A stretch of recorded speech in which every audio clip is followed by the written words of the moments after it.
வழிகேடுகளும் என்கின்ற தலைப்பின் கீழ் பேசலாம் என்று அந்த தலைப்பை எனக்கு கொடுத்திருக்கிறார்கள். சகோதரர்களே, எத்தனையோ தரீகாக்கள் இருக்கின்றது. ஆனால் நாங்கள் ஏன் நூரிஷா தரீகாவை எதிர்க்கின்றோம்? ஏன் நூரிஷா தரீகாவை எதிர்க்கின்றோம்? எனக்கு முன்பாக ஹதரத் அவர்கள் பேசியதை போன்று நமக்கும் அவர்களுக்கும் கொடுக்கல் வாங்கலுடைய விஷயத்தில் எந்த விதமான பிரச்சனையும் கிடையாது. எந்த விதமான காசுடைய விஷயத்தில் அவர்களுக்கும் நமக்கும் பிரச்சனை கிடையாது. பிரச்சனை எந்த விஷயத்தில்? பிரச்சனை எந்த விஷயத்தில் என்று சொன்னால், நபிகள் நாயகம் ஸல்லல்லாஹு அலைஹி வஸல்லம் அவர்களுடைய முஹப்பத்துடைய விஷயத்தில், கொள்கையுடைய விஷயத்தில். ஒருவன் ஒருவரை நேசிக்கின்றான் என்று சொன்னால் அந்த நேசமானது அவரை யாரெல்லாம் குறைவுபடுத்துகின்றார்களோ அவர்களை விட்டும் அவர்களுடைய மனதில் அவருடைய நேசம் இருக்கக்கூடாது. இதுதான் நேசத்துடைய உண்மையான பலன். ஆனால் இவர்கள் தன்னைத்தானே தரீகாவாதிகள் என்று கூறிக்கொண்டு நபிகள் நாயகம் ஸல்லல்லாஹு அலைஹி வஸல்லம் அவர்களை நேசிக்கிறோம் என்று சொல்லிக்கொண்டு யாரெல்லாம் நபிகள் நாயகம் ஸல்லல்லாஹு அலைஹி வஸல்லம் அவர்களை கண்ணிய குறைவுபடுத்தி தன்னுடைய நூற்களில் எழுதினார்களோ அப்படிப்பட்ட கூட்டங்களை இவர்கள் ஆதரவு தெரிவிக்கின்றார்கள், ஆதரிக்கின்றார்கள். இந்த விஷயத்தின் காரணத்தினால்தான் நாம் நூரிஷா தரீகாவை எதிர்க்கின்றோம். இப்போ பாருங்க, வழிகெட்ட கூட்டத்தார்களை விட்டும் ஒதுங்கியிருக்க வேண்டும். அவர்களை நேசிக்க கூடாது, அவர்களுடைய பக்கத்தில் போகக்கூடாது, அவர்களிடத்தில் உட்காரக்கூடாது, அவர்களுடன் தொழக்கூடாது என்று சொல்லி நபிகள் நாயகம் ஸல்லல்லாஹு அலைஹி வஸல்லம் உடைய ஹதீஸ் இருக்குது. நான் கொஞ்சம் வேகமாக போகிறேன். ஹதீஸ் சொல்லிட்டு போயிடுவேன். இந்த ஹதீஸ் எதில் இருக்குன்னு சொல்லிட்டு போயிடுவேன். அந்த இபாரத்தெல்லாம் நான் வாசிக்க மாட்டேன். ஏன்னா பல விஷயங்கள் காட்ட வேண்டியது இருக்குது. அதற்காக வேண்டி நான் தம்ஹீதன் சில விஷயங்களை மட்டும் சொல்லிக்கிட்டு நான் போயிடுவேன். அல்லாஹ் குர்ஆன்ல சொல்கிறான், வழிகட்ட கூட்டத்தார்களுடன் நட்பு பாராட்டாதீங்கன்னு சொல்லிட்டு அல்லாஹ் குர்ஆன்ல சொல்கிறான். வமை யத்தவல்லாஹு மின்கும் ஃபஹுவ மின்ஹும். யார் அவர்களை நேசிக்கிறார்களோ அவர்களுடன் அவர்கள் இருப்பார்கள், அவர்களை சார்ந்தவர்கள் சொல்லிட்டு அல்லாஹ் சொல்கிறான். ஆகையால் அல்லாவும் வழிகட்டவர்களை நேசிக்க கூடாது, அவர்களுடன் தொடர்பில் இருக்கக்கூடாது, அவர்களை ஆதரிக்க கூடாது என்று அல்லாவும் சொல்கிறான். நபிகள் நாயகம் ஸல்லல்லாஹு அலைஹி வஸல்லம் அவர்கள் இப்னு மாஜால வரக்கூடிய ஹதீஸ், நபி ஸல்லல்லாஹு அலைஹி வஸல்லம் சொல்கிறாங்க, வழிகட்ட பிதத்தான கொள்கையுடையவர்களுடன் நீங்கள் உட்காராதீங்க, தொழாதீங்க, அவர்களுடன் சாப்பிடாதீர்கள், அவர்களுக்கு சலாம் சொல்லாதீர்கள் சொல்லிட்டு நபி ஸல்லல்லாஹு அலைஹி வஸல்லம் சொல்லக்கூடிய ஹதீஸ் வருகின்றது. அல்லாஹ் என்ன சொல்றான்? வழிகட்டவர்களுடன் சேராதீங்க. நபிகள் நாயகம் ஸல்லல்லாஹு அலைஹி வஸல்லம் என்ன சொல்றாங்க? வழிகட்டவர்களுடன் சேராதீங்க. இமாம்கள், இமாம் அஹ்மத் பின் ஹம்பல் ரஸியல்லாஹு தஆலா அன்ஹு அவர்கள்கிட்ட கேட்டாங்க, இந்த மாதிரி வழிகட்டவர்களுடன் யாராவது தொடர்பு வைத்திருந்தால் அவர்களுடன் நம்ம பேசலாமா அப்படின்னு சொல்லிட்டு கேட்டாங்க. அப்போ இமாம் அஹ்மத் பின் ஹம்பல் ரஸியல்லாஹு தஆலா அன்ஹு சொன்னாங்க, பேசக்கூடாது, அவர்களிட்ட எடுத்து சொல்லணும். இவர் வழிகேடன்னு சொல்லிட்டு எடுத்து சொல்லியும் அவன் அப்படி கேட்கலன்னு சொல்லி சொன்னா அவருடன் நீங்க பேசாதீங்கன்னு சொல்லியிருக்கிறாங்க. இமாம்கள் என்ன சொல்லி கொடுக்குறாங்க? வழிகட்டவர்களுடன் நீங்கள் ஆதரவு தெரிவிக்காதீங்க, அவர்களுடன் நட்புடன் இருக்காதீங்கன்னு சொல்லிட்டு சொல்லியிருக்கிறாங்க.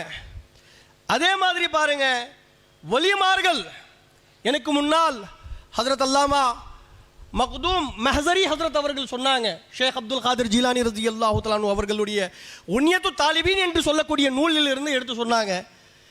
அதாவது வழிகட்டவனுடன் யார் புன்முறுவலுடன் சந்திக்கின்றானோ அவனுடைய ஈமான் முழுமை அடையாதுன்னு சொல்லியிருக்கிறாங்க. அவனுடன் நீங்கள் கடுகடுப்பாக நீங்கள் அந்த மூஞ்சியை வைத்துட்டு சந்திங்க அப்படின்னு சொல்லி அவங்க கொண்டு வராங்க. இன்னும் பல ஹதீஸ்கள் கொண்டு வராங்க. வழிகட்ட கூட்டத்தார்களை விட்டும் நீங்கள் ஒதுங்கியிருங்கள், அவங்களுடன் சேராதீங்க, அவர்களை ஆதரவு தெரிவிக்காதீங்க, அவர்களை ஆதரிக்காதீங்கன்னு சொல்லிட்டு வரக்கூடிய விஷயங்கள். ஆனால் இவங்க என்ன பண்ணுறாங்க, இந்த நூரிஷா தரீகாவினர்கள் என்ன பண்ணுறாங்க, யார் வழிகட்டவர்கள் சொல்லிட்டு நம்மளுடைய முன்னோர்கள் சொல்லிட்டு போனாங்களோ அவங்க எல்லாரையும் வலிமார்கள், அவர்கள் இறைநேசர்கள், ரஹமத்துல்லாஹி அலை அப்படின்ட்டு சொல்லி அவர்களை ஆதரவு தெரிவிக்கிறது மட்டும் கிடையாது, அவர்களை மகான்களாக மக்களுக்கு மத்தியில் ஒரு தோரணை உண்டாக்குறதுக்கு பார்க்குறாங்க. அவங்க செய்துவிட்டு போன அந்த குஃப்ரியத்தான விஷயங்களை இவர்கள் வக்காலத்து வாங்கக்கூடிய ஒரு விஷயமாக இவர்கள் செயல்படுத்தி கொண்டு இருக்கின்றார்கள். ஆகையால் தான் நாங்கள் சொல்கிறோம், இவர்கள் வழிகட்ட கூட்டத்தினர்கள். யார் வழிகேடர்களை ஆதரிக்கிறார்களோ அவர்களும் வழிகேடர்கள் தான். இதுதான் ஷரியத் நமக்கு சொல்லக்கூடிய ஒரு விஷயமாக இருக்கின்றது சகோதரர்களே. இப்போ பாருங்க, நான் கொஞ்சம் ஸ்பீடாக கொஞ்சம் சில விஷயங்களை நான் சொல்லிட்டு போயிடுறேன். இந்த தேவபந்திய வஹாபிகள் என்னென்ன தன்னுடைய நூல்களில் எழுதியிருக்கிறாங்கன்னு சொல்லிட்டு ஹதரத் சொன்னாங்க முன்னாடி. இப்போ பாருங்க, அஷ்ரஃப் அலி தானவியை ஏன் எதிர்க்கிறோம்? அஷ்ரஃப் அலி தானவி ஹிஃப்ஸுல் ஈமான் என்று சொல்லக்கூடிய நூலில், ஹிஃப்ஸுல் ஈமான் என்று சொல்லக்கூடிய நூலில் அவர் நபிகள் நாயகம் ஸல்லல்லாஹு அலைஹி வஸல்லம் அவர்களுக்கு இருக்கக்கூடிய ஞானம், அந்த ஒப்பீடு யார் கூட தெரியுமா பண்ணுறாரு? பைத்தியக்காரர்கள் குழந்தைகளுக்கும் அந்த ஞானம் இருக்கத்தான் செய்கின்றது. ஆகையால் எல்லோரையும் நீங்கள் மறைவான ஞானம் உள்ளவர் என்று சொல்ல வேண்டும் அப்படின்னு சொல்லி நபி ஸல்லல்லாஹு அலைஹி வஸல்லம் உடைய ஞானத்தை பைத்தியக்காரர்களுடனும் விலங்குகளுடனும் ஒப்பீடு செய்து காட்டி எழுதியிருக்கிறார் இந்த கிதாபில், ஹிஃப்ஸுல் ஈமான் என்று சொல்லக்கூடிய கிதாபில். அதே போன்று பாருங்க, நபிகள் நாயகம் ஸல்லல்லாஹு அலைஹி வஸல்லம் அவர்களுக்கு பிறகு ஒரு நபி வர முடியாது, நபிகள் நாயகம் ஸல்லல்லாஹு அலைஹி வஸல்லம் அவர்கள் காத்தமுன் நபீனாக இருக்கின்றார்கள் என்று சொல்லி அல்லாஹ் குர்ஆன்ல வசனம் இறக்கி இருக்க, இவர்கள் என்ன தெரியுமா பண்ணாங்க? குலாம் அஹ்மத் காதியானிக்கு ரூட் போட்டு கொடுக்குற விதமாக தஹ்ஸீருன் நாஸ்னு சொல்லிட்டு ஒரு நூலை எழுதி, நபிக்கு பிறகு ஒரு புது நபி வந்தாலும் நபி ஸல்லல்லாஹு அலைஹி வஸல்லம் உடைய இறுதித்துவத்தில் எந்த விதமான மாற்றமும் வராது, எந்த விதமான ஃபர்க்கும் வராதுன்னு சொல்லிட்டு அவங்க எழுதியிருக்கிறாங்க. இதே போன்று ரஷீத் அஹ்மத் கங்கோஹியும் ஹலீல் அஹ்மத் அம்பேட்டியும் சேர்ந்து அல் பராஹினுல் ஹாத்தியா என்று சொல்லக்கூடிய ஒரு நூலை எழுதினாங்க. அல் பராஹினுல் ஹாத்தியா அப்படின்ட்டு சொல்லக்கூடிய ஒரு நூல்.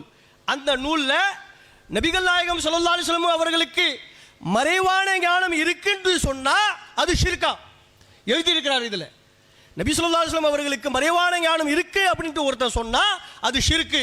ஆனால் ஷைத்தான் மலக்குல் மௌத்துக்கு மறைவான ஞானம் இருக்கு என்பதற்கு ஆதாரங்கள் இருக்குன்னு சொல்லிட்டு எழுதி வச்சிருக்கிறான். நபி ஸல்லல்லாஹு அலைஹி வஸல்லமுக்கு மறைவான ஞானம் இருக்குன்னு சொல்லி சொன்னால் ஷிர்கு, ஷைத்தானுக்கு இருக்குன்னு சொன்னாக்கா தௌஹீத் இவங்களுக்கு.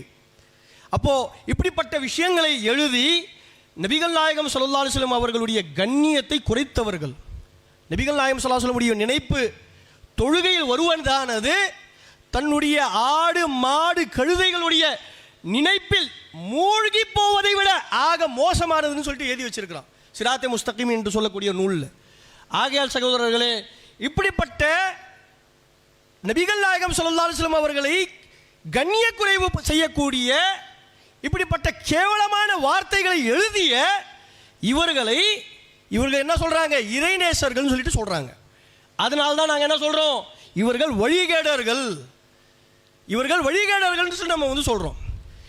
எல்லோரும் நம்ம இப்போ பாருங்க, இந்த தேவபந்தி வஹாபிகளை அந்த காலத்து அஹ்லுஸ் சுன்னத் வல் ஜமாத்தை சார்ந்த அனைத்து உலமாக்களும் எதிர்ப்பு தெரிவித்தார்கள். ஏன் அஷ்ரஃப் அலி தானவியே தன்னுடைய மல்ஃபூசாத் அல் இஃபாதாத்துல் யௌமியா என்று சொல்லக்கூடிய மல்ஃபூசாத்தில் சொல்றாங்க, காசிம் நானூத்தவி அவர்கள் அந்த கிதாபு எழுதிய பிறகு ஒரு சில உலமாக்களை தவிர்த்து எல்லா உலமாக்களும் அவர்களுக்கு குஃபருடைய ஃபத்வா கொடுத்தார்கள் அப்படின்ட்டு சொல்லியிருக்கிறார். அந்த ஒரு சில உலமாக்கள் இருக்கிறாங்க பார்த்தீங்களா, அவங்களும் பிற்காலத்தில் என்ன பண்ணாங்க? அவங்களும் காஃபிர்னு ஃபத்வா கொடுத்தாங்க. அதுக்குண்டான ஆதாரங்கள் எல்லாம் இருக்கு. ஆகையால் அப்தால் அகலாத்தே ஹாசிமியா என்று சொல்லக்கூடிய நூலில் ஆலா ஹதரத் அவர்கள் ஃபத்வா கொடுப்பதற்கு முன்னாலே காசிம் நானுதுவி என்று சொல்லக்கூடியவன் இவன் இஸ்லாத்தை விட்டும் வெளியேறியவன் என்று சொல்லி ஃபத்வா கொடுத்திருக்கிறாங்க. ஆகையால் சகோதரர்களே, எல்லா உலமாக்களும் அந்த காலத்து அஹ்லு சுன்னத் வல் ஜமாத்தை சார்ந்தவர்கள் இவர்களை எதிர்ப்பு தெரிவித்தார்கள். இவர்கள் வஹாபிகள், இவர்கள் வழிகேடர்கள் சொல்லிட்டு ஃபத்வா கொடுத்தாங்க. யாரு? தியோபந்திகள், தப்லீக்காரர்கள், இவங்க எல்லாம் வழிகேடர்கள் சொல்லிட்டு ஃபத்வா கொடுத்தாங்க. அப்படி ஃபத்வா கொடுக்கப்பட்ட எல்லாரும் இஜ்மாவாக ஆகிய ஒரு விஷயத்தை இன்னைக்கு இவங்க என்ன தெரியுமா பண்றாங்க? ஒரு அந்த கொல்லப்புறத்தில் இருந்து கதவு திறக்கிற விஷயமாக என்ன தெரியுமா பண்றாங்க? இவங்க அவர்கள் நல்லவர்கள், அவர்கள் ரஹ்மத்துல்லா அலை, அவர்கள் இறைநேசர்கள். அவங்க அந்த அர்த்தத்தில் சொல்லல. எந்த அர்த்தத்தில் சொன்னாங்க? நபிகள் நாயகம் ஸல்லல்லாஹு அலைஹி வஸல்லம் அவர்களுடைய கண்ணியத்தை குறைப்பது எந்த அர்த்தத்தில் சொன்னாங்க? இஸ்மாயில் தெஹ்லவி தக்வியத்துல் ஈமான் என்று சொல்லக்கூடிய நூலில் எழுதுறாரு, நபிகள் நாயகம் ஸல்லல்லாஹு அலைஹி வஸல்லம் அவர்களிடத்தில் ஒருவன் ஷஃபாத்தை வேண்டுகின்றான் நபி ஸல்லல்லாஹு அலைஹி வஸல்லம் கிட்ட. அவனும் அந்த காலத்தில் இருந்த அபூஜஹலும் ஷிர்கில் ஒன்றுன்னு சொல்லிட்டு எழுதி வச்சிருக்கான். பார்த்தீங்களா? எந்த அர்த்தத்தில் எழுதுனா சொல்லுங்க? எந்த அர்த்தத்தில் எழுதுனா? நம்ம அஹ்லு சுன்னத் வல் ஜமாத்தை சார்ந்தவர்கள் நபிகள் நாயகம் ஸல்லல்லாஹு அலைஹி வஸல்லம் அவர்கள் ஷஃபாத்து செய்வார்கள் என்கின்ற கொள்கை இருக்கா இல்லையா? நம்மளுக்கு இருக்கு. அப்படி இருக்கும்போது அந்த கொள்கையில் இருக்கக்கூடியவனும் அபூஜஹலும் ஷிர்கில் ஒன்றுன்னு சொல்லிட்டு எழுதுனானே, எந்த அர்த்தத்தில் இங்கே எழுதுனா? நபிகள் நாயகம் ஸல்லல்லாஹு அலைஹி வஸல்லம் கண்ணியத்தை எந்த அளவிற்கு குறைக்க வேண்டுமோ அந்த அளவிற்கு குறைத்து, இதே ஒரு மாற்று சகோதரர் நம்ம சொல்லியிருந்தாக்கா ஆர்ப்பாட்டங்களும் போராட்டங்களும் வெடித்திருக்கும். ஆனால் இவர்கள் தன்னுடைய நூற்களிலும் தன்னுடைய பிரசாரங்களிலும் இவங்க அந்த காலத்தில் சொல்லியிருக்கிறாங்க. இவங்க என்ன பண்ணுறாங்க? இல்லை அவர்கள் இறைநேசர்கள் சொல்லிட்டு சொல்கிறாங்க. இதுதான் நம்ம சொல்கிறோம், இது வழிகேடு, இது வழிகேடுன்னு நம்ம சொல்கிறோம். இப்போ பாருங்க சகோதரர்களே, இவர்கள் வஹாபிகள், அது சம்பந்தமாக இன்ஷா அல்லாஹ் நாளைக்கும் பேசுவாங்க, நிறைய பேர் பேசுவாங்க. தியோபந்திகள், வஹாபிகள், அவர்களுடைய என்னென்ன கருத்துக்கள் அது மோசமான கருத்துக்கள் இருக்குன்னு சொல்லிட்டு நாளைக்கும் பேசுவாங்க. இப்போ நான் இவர்களுடைய விஷயங்கள் என்னென்ன இருக்குன்னு சொல்லிட்டு நான் உங்களுக்கு முன்னாடி நான் வைக்க போகிறேன் இன்ஷா அல்லாஹ். இப்போ பாருங்க, அவர்கள் வஹாபிகளை ஆதரவு தெரிவிக்கும் விதமாக சில விஷயங்கள் செய்கின்றார்கள்.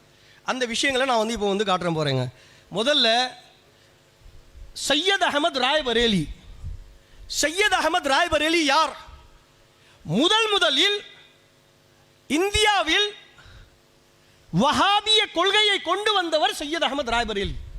இது நான் சொல்லல, இது கத்தர் அரசாங்கத்தினால் வெளியிடப்பட்ட ஒரு நூல். கத்தர் அரசாங்கத்தினால் வெளியிடப்பட்ட நூல். இதை இங்கே இந்தியாவில் தமிழில் தமிழாக்கமும் பண்ணியிருக்கிறாங்க. இந்த நூலுடைய பெயர் முஹம்மத் பின் அப்துல் வஹாப் அப்படின்னு சொல்லிட்டு பேர். அந்த நூலில் என்ன தெரியுமா சொல்கிறாங்க? அதாவது இப்பிரச்சாரத்தின் செல்வாக்கு சூடானிலும் எவ்வாறு பரவி இருந்ததோ அதே போன்று சையத் அகமது என்ற பெரியார் மூலம் இந்தியாவின் வடபகுதியில் பல பாகங்களிலும் பரவியது. சையத் அகமது இந்திய தலைவர்களில் ஒருவராக இருந்தார். இவர் ஹஜ்ஜு கடமையை நிறைவேற்றுவதற்காக 1816ஆம் ஆண்டு மக்காவிற்கு வந்தபோது அங்கு வஹாபிய பிரச்சாரர்களை சந்தித்து அப்பிரச்சாரத்தில் உண்மையை உணர்ந்தார். மேலும் உண்மையான இஸ்லாமிய பிரச்சாரர்களில் ஒருவராக மாறிவிட்டார். சையத் அஹமத் ராய் பரேலி ஹஜ்ஜுக்கு போய் அங்கே என்ன ஆயிட்டாரு? வஹாபிய பிரச்சாரர்களில் ஒருவராக ஆகிவிட்டார்.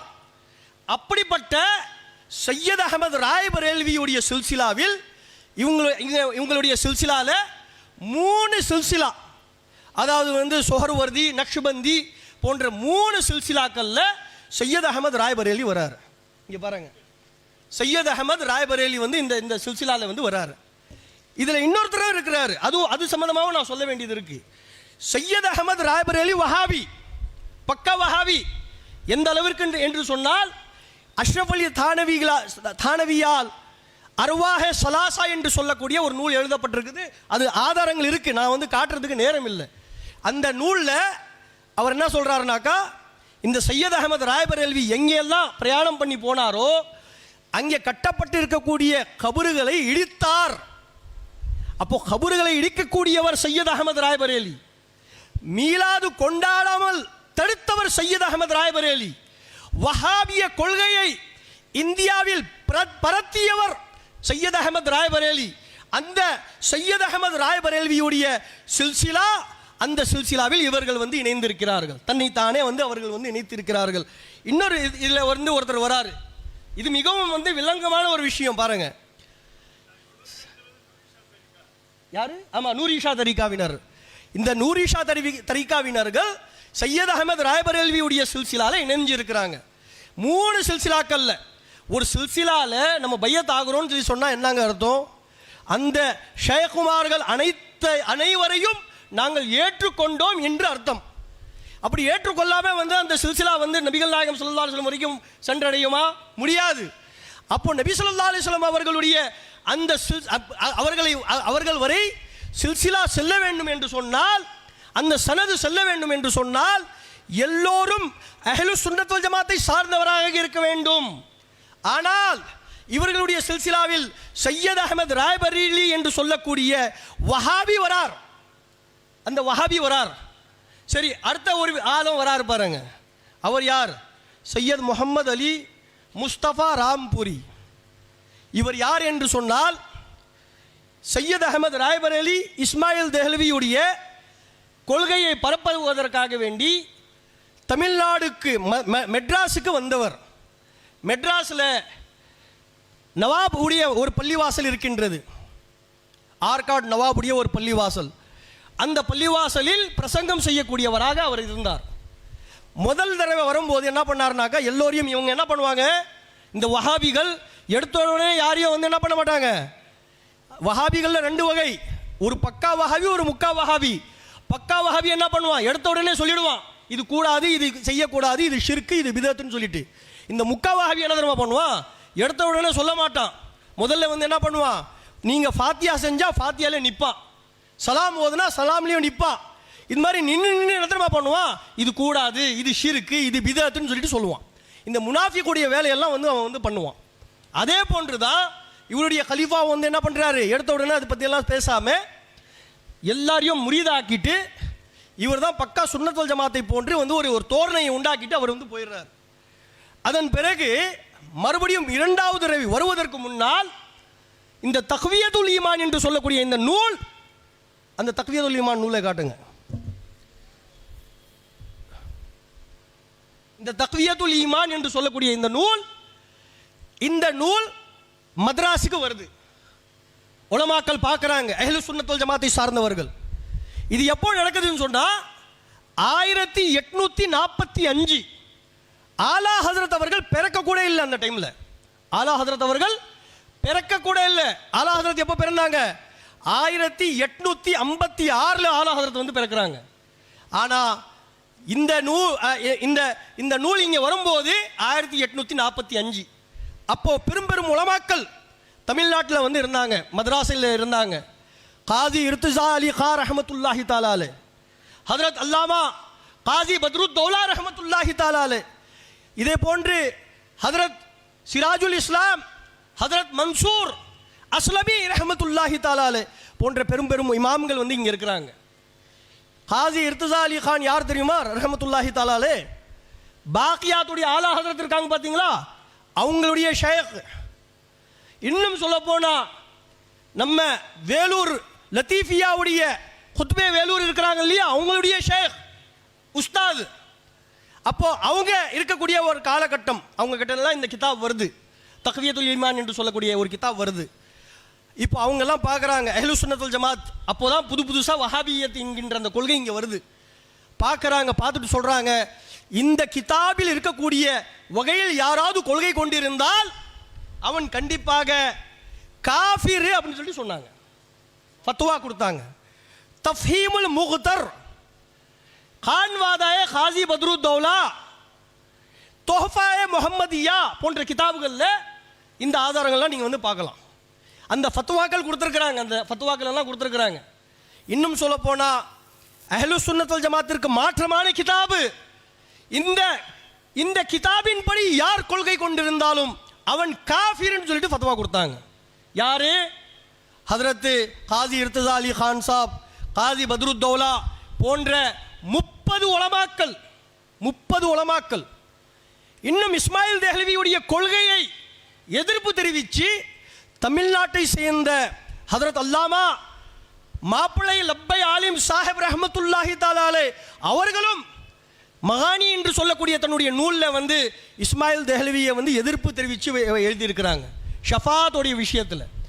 ஆகையால் சகோதரர்களே, நபிகள் நாயகம் ஸல்லல்லாஹு அலைஹி வஸல்லம் அவர்களை கண்ணியக்குறைவு செய்யக்கூடிய எந்த ஒரு நூலாக இருந்தாலும், செய்யக்கூடியவன் யாராக இருந்தாலும் அவனை காஃபிர், அவன் அஹ்லு சுன்னத் ஜமாத்திற்கு மாற்றமானவன், அவன் வழிகேடன் என்று சொல்லுவது நம்மளுடைய முன்னோர்களுடைய ஒரு சுன்னத்தாக இருக்கின்றது. இது ஒரு நடைமுறையாக இருக்கின்றது. ஆலா ஹதரத் அப்புறமா தான் வந்தாங்க. ஆலா ஹதரத்துக்கு முன்னாடியே அஹ்லு சுன்னத் வல் ஜமாத்தை சார்ந்தவர்கள் இவர்கள் எல்லாம் வழிகேடர்கள், இந்த இஸ்மாயில் தெஹ்லவி வழிகேடன் அப்படின்னு சொல்லிட்டு ஃபத்வா கொடுத்துருந்தாங்க. அவன் வந்து காஃபிர்னு சொல்லிட்டு ஃபத்வா கொடுத்துருந்தாங்க. இன்ஷா அல்லாஹ் அது சம்பந்தமாக நான் வந்து தெளிவாக பேசுவேன். ஆலா ஹதரத் அவர்கள் ஏன் வந்து இஸ்மாயில் தெஹ்லவியை வந்து காஃபிர்னு சொல்லலை, அவங்க அந்த காலத்தில் கொடுக்கப்பட்ட அந்த ஃபத்வா என்ன ஃபத்வா, அதை பற்றியும் நான் இன்ஷா அல்லாஹ் நான் பேசுவேன். இன்ஷா அல்லாஹ் கேள்வி இருக்குது, கேள்வியில் நான் உங்களுக்கு வந்து இன்ஷா அல்லாஹ் அது கொடுப்பேன் இன்ஷா அல்லாஹ். இப்போ பாருங்கள், அப்படிப்பட்ட இந்த சையத் முஸ்தபா ராம்பூரி என்று சொல்லக்கூடியவன் வரார். 2வது தடவை வரார். வரும்போது அவங்களுடைய முரீதுகள் தான் என்ன பண்ணியிருக்கிறாங்க, இந்த வஹாபியத்தை பரப்புகிறாங்க. இது கூடாது, அது கூடாது, இது செய்தால் ஷிர்க், இது செய்தால் பிதத், இப்படி பண்ணக்கூடாது. காலங்காலமாக பண்ணிட்டு வர்ற விஷயத்தை எல்லாத்தையும் இவங்க வந்து கூடாது ஷிர்க்குன்னு சொல்லிட்டு இருந்தாங்க. இவருடைய ஷேக் வரும்போது என்ன பண்ணாங்கனாக்கா, அது வந்து ரம்ஜானுடைய மாதம். ரம்ஜானுடைய மாதத்தில் 27வது இரவில் இந்த உலமாக்கள் எல்லாம் போகிறாங்க. வெறும் உலமாக்கள் மட்டும் இல்லை, அந்த நேரத்தில் இருந்த நவாப் அவர்களும் போகிறார். போயிட்டு உட்கார்ந்து இவங்க கிட்ட கேட்குறார். இந்த முஸ்தபா அலி முகமது அலி ராம்புரி என்று சொல்லக்கூடியவர்கிட்ட போகிறாங்க. போயிட்டு கேட்குறாங்க, இங்கே பாருங்கள், நீங்கள் வந்து தக்வியத்துல் ஈமானை பற்றி நீங்கள் என்ன சொல்கிறீங்க? இப்போ நம்ம கேட்குறோம் இல்லையா, நீங்கள் வந்து இந்த கிதாபை பற்றி என்ன சொல்கிறீங்கன்னு நம்ம வந்து கேட்குறோம். ஒரு சில்சிலாவை பற்றி நம்ம வந்து பேசும்போது இந்த கொள்கையை பற்றி நீங்கள் உங்களுடைய கருத்து என்னன்னு சொல்லிட்டு நம்ம வந்து கேட்குறோமா இல்லையா? அது விமர்சனம் செய்கிறாங்களா இல்லையா? அந்த விமர்சனம் எங்களுக்கு செய்யக்கூடாது. 200 வருஷத்துக்கு முன்னாடி நம்மளுடைய முன்னோர்கள் உலமாக்கள் அஹ்லு சுன்னத் வல் ஜமாத்தை சார்ந்தவர்கள் அவர்கிட்ட கேட்கணும். ஏன்னா அவங்க தான் நம்மளுக்கு காட்டி கொடுத்தாங்க. இப்படி எல்லாம் ஒரு வஹாபியை கண்டுபிடிப்பது எப்படி, அஹ்லு சுன்னத் வல் ஜமாத்தில் இருந்து இந்த வழிகேடர்களை பிரிப்பது எப்படின்னு சொல்லிட்டு அவங்க சொல்லி கொடுத்தாங்க. இப்போ கேட்குறாங்க, இந்த இஸ்மாயில் தெஹ்லவி உடைய இந்த கிதாபை பற்றி நீங்கள் என்ன சொல்கிறீங்கன்னு கேட்குறாங்க. அவர் சொல்கிறாரு, இல்லை இது வந்து அஹ்லு சுன்னத் வல் ஜமாத்துக்கு மாற்றமான விஷயம்தான். அவங்க கேட்குறாங்க, வெறும் அஹ்லு சுன்னத் ஜமாத்துக்கு மாற்றமான விஷயம் மட்டும்தானா? அப்புறமா மறுபடியும் ஒரு லெட்டர் எழுதுறாரு, இல்லை அவர் அஹ்லு சுன்னத் வல் ஜமாத்துக்கும் மாற்றம், அப்படி கொள்கை ஒருத்தன் கொண்டிருந்தால் அவன் காஃபிரு அப்படின்னு சொல்லிட்டு ஃபத்வா கொடுத்துருந்தாங்க. அந்த ஃபத்வாக்களை எல்லாம் கோர்வை செய்து தஃஹீமுல் முக்தர், தோஃபாய முஹம்மதியா, கான்வாதாய காசி பத்ருத்தௌலா போன்ற கிதாபுகளில் வந்து அந்த ஃபத்வாக்கள் எல்லாம் கொடுத்துருக்குறாங்க. இப்போ பாருங்க, அப்போ கேட்குறாங்க, அவர் என்ன பண்ணுறாரு, எழுதி கொடுக்குறார். எல்லாருக்கும் முன்னாடி வந்து எழுதி கொடுக்குறார். இல்லை இது வந்து தவறான புத்தகம் தான், இந்த கொள்கை இருக்கக்கூடாது அப்படின்ட்டு எல்லாம் சொல்லிடுறாரு.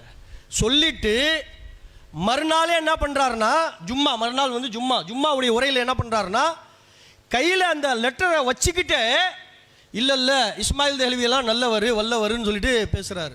எப்போ 1840களில் பேசுகிறார்.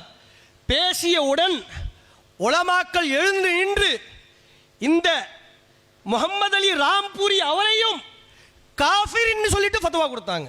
ஏனாக்கா ஒரு காஃபிருடைய ஆதரவு கொடுக்கக்கூடியவரை அவரையும் காஃபிர்னு சொல்லிட்டு ஃபத்வா கொடுத்தாங்க.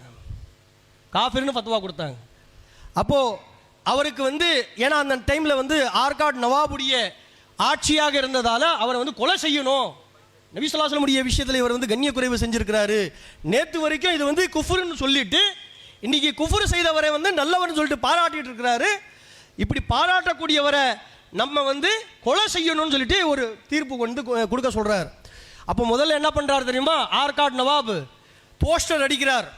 யாரெல்லாம் இவர்கிட்ட வந்து பையத்தை வாங்கியிருக்கிறார்களோ அவர்கள் பையத்தை முறித்து விடுங்கள், இல்லை என்று சொன்னால் அரசாங்கத்தால் கிடைக்கக்கூடிய எந்த பலனும் உங்களுக்கு கிடைக்காதுன்னு சொல்லிட்டு போஸ்டர் அடிக்கிறார். அந்த போஸ்டருடைய அந்த இதுவும் அதில் வந்து போட்டிருக்கிறாங்க. கான்வாதாய் ஹாஜி பத்ருத்தௌலாவில் வந்து அந்த போஸ்டர் அங்கே ஒட்டியிருக்கிறாங்க. அந்த அந்த போஸ்டர் வந்து அங்கே ஒட்டியிருக்கிறாங்க, பேனராகவே போட்டிருக்கிறாங்க. அதாவது அரசாங்கத்தால் எந்த விதமான பலனும் கிடைக்காதுன்னு சொல்லிட்டு போஸ்டர் போட்டாங்க. அதன் பிறகு இவர் என்ன பண்ணாங்கனாக்கா, கொலை செய்கிறதுக்காக வேண்டி சொல்றது பிறகு, ஏன்னா நபி ஸல்லல்லாஹு அலைஹி வஸல்லம் உடைய கண்ணியத்தை குறைத்தால் இஸ்லாமிய அரசாங்கத்தினால் அவரை வந்து கொல்லப்பட வேண்டும். இதுதான் இஸ்லாத்துடைய சட்டம்.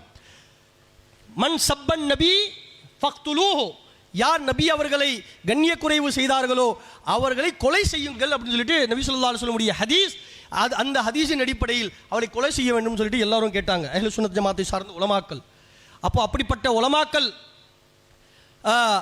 அஹ்லு சுன்னத் ஜமாத்தை சார்ந்தவர்கள் அந்த காலத்தில் இருந்தார்கள்.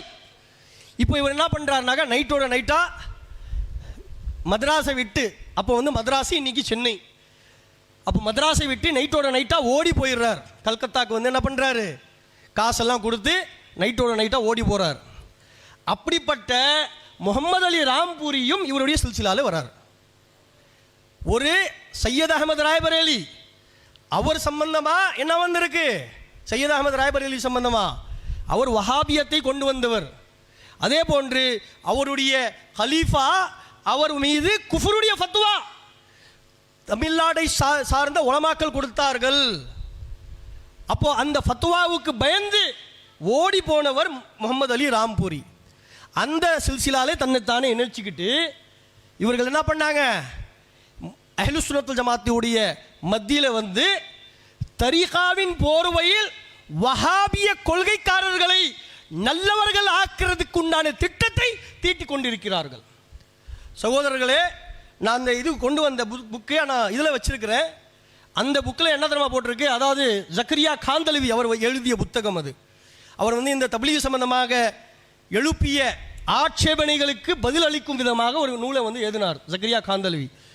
அந்த தப்லீகுக்கு எதிராக தேவபந்து உலமாக்களும் சில பேர் வந்து அன்றைக்கி வந்து ஆட்சேபனை தெரிவித்தாங்க.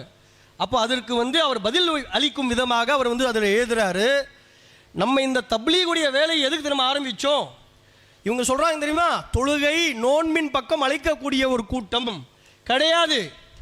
இவர்களுடைய நோக்கம் என்ன தெரியுமா, ஜக்கரியா காந்தலவி அவரே சொல்கிறார், யார், ஷைகுல் ஹதீஸ், இந்த ஃபதாயிலுல் ஆமால் என்று சொல்லக்கூடிய நூலை எழுதியவர்.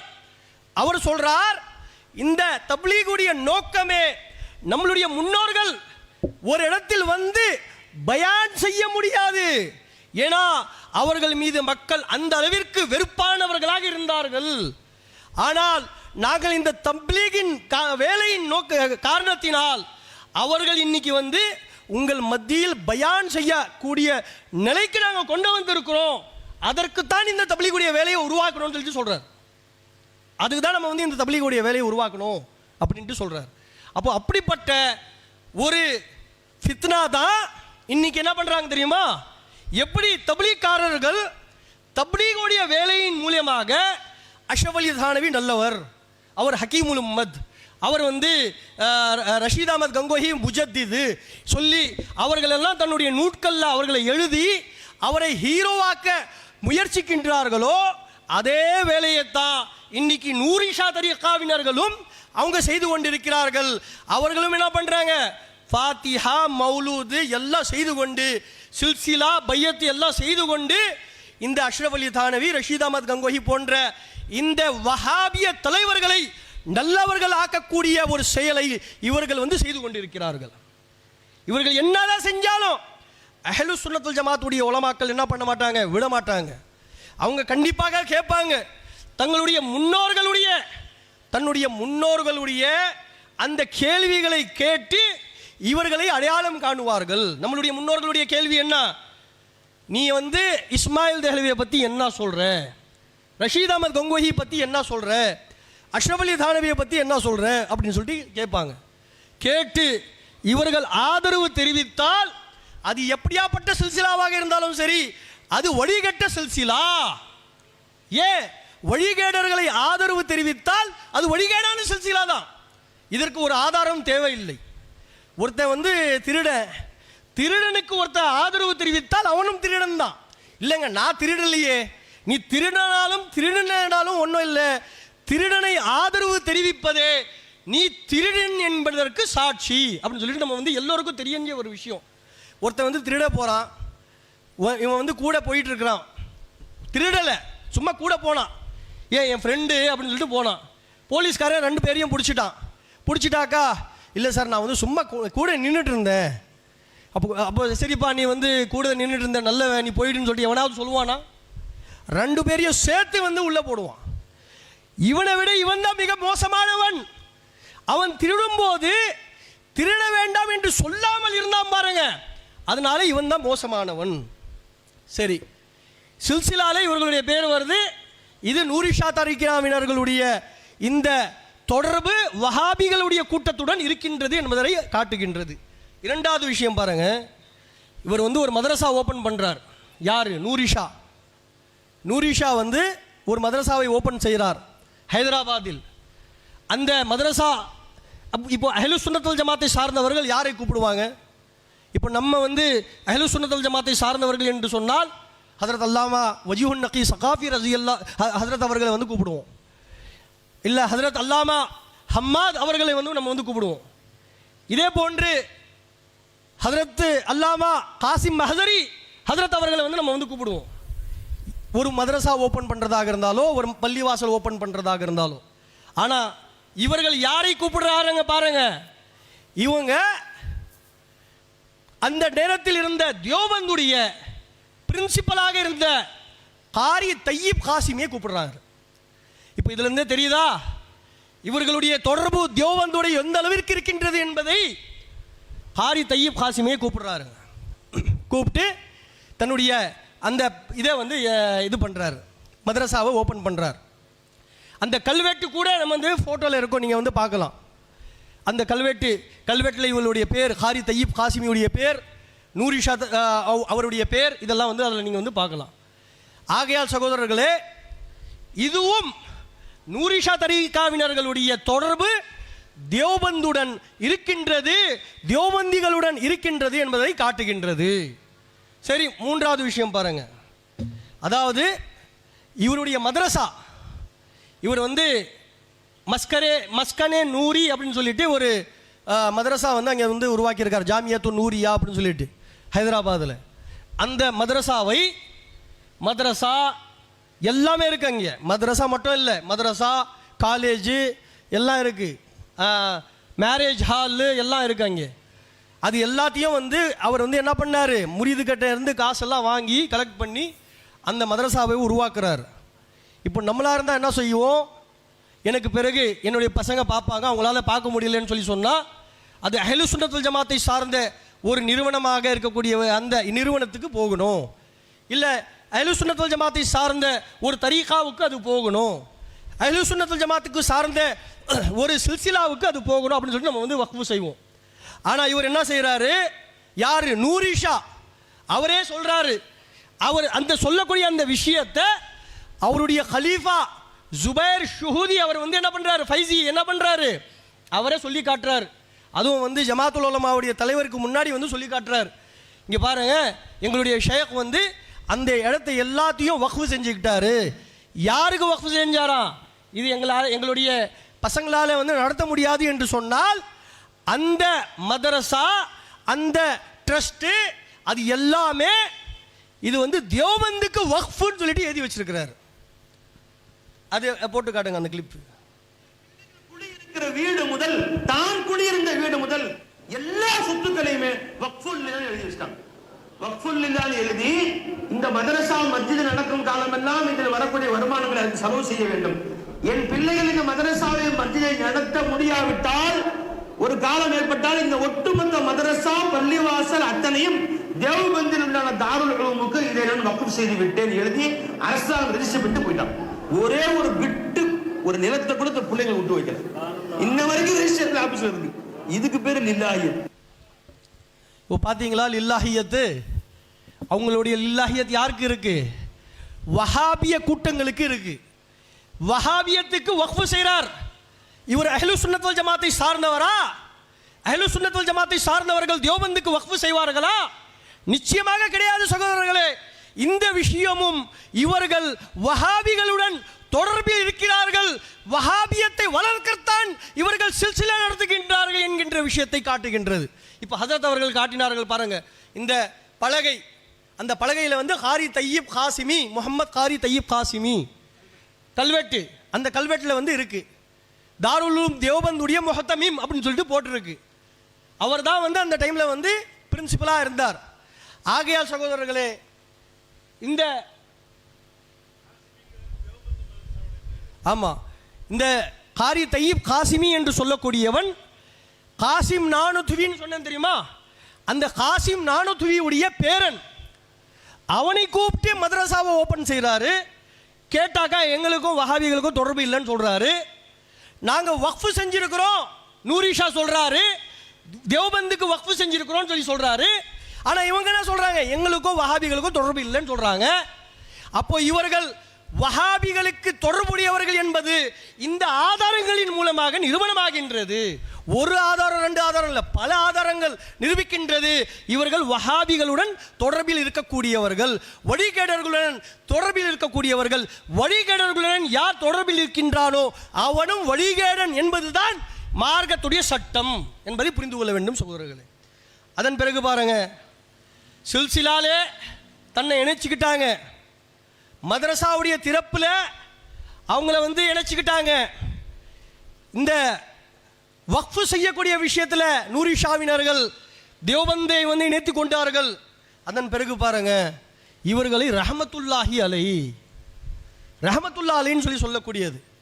முதல் இது பாருங்க, கனி சிஷ்தி நூரி, அவர் வந்து நூரி மலர்னு சொல்லிட்டு ஒரு மலரை வந்து வெளியிட்டார். இவர் ஏதோ சாதாரண ஏதோ ஒரு முரீதுன்னு கிடையாது. இந்த ஃபத்துவாலேயே நீங்கள் இந்த இதுலேயே பார்த்தீங்கன்னாக்கா அவர் கூடயே வந்து நூரிஷா கூட இருக்கிறார். எடுத்திருக்கக்கூடிய ஃபோட்டோ வந்து இதில் வந்து இருக்குது. நூரி மலர் அப்படின்னு சொல்லிட்டு போட்டு இவங்க வந்து வெளியிட்டாங்க. அந்த நூரி மலரில் என்ன சொல்கிறாங்கனாக்கா, அதாவது சூஃபியாக்களை பற்றி பேசிக்கிட்டே வந்துட்டு என்ன சொல்கிறாருனாக்கா, இதனை பொறுத்து கொள்ளாத, காழ்ப்புணர்ச்சி கொண்ட, வெளிரங்க அறிவு கொண்டவர்கள் சூஃபியாக்கள் மீது பொறாமை கொள்கின்றனர். எந்த அளவுக்கு பொறாமை நம்மளுக்கு, இவர்கள் எழுதியிருக்கக்கூடிய வார்த்தைகள் இருக்கு பார்த்தீங்களா, அதில் பொறாமை வேறையா.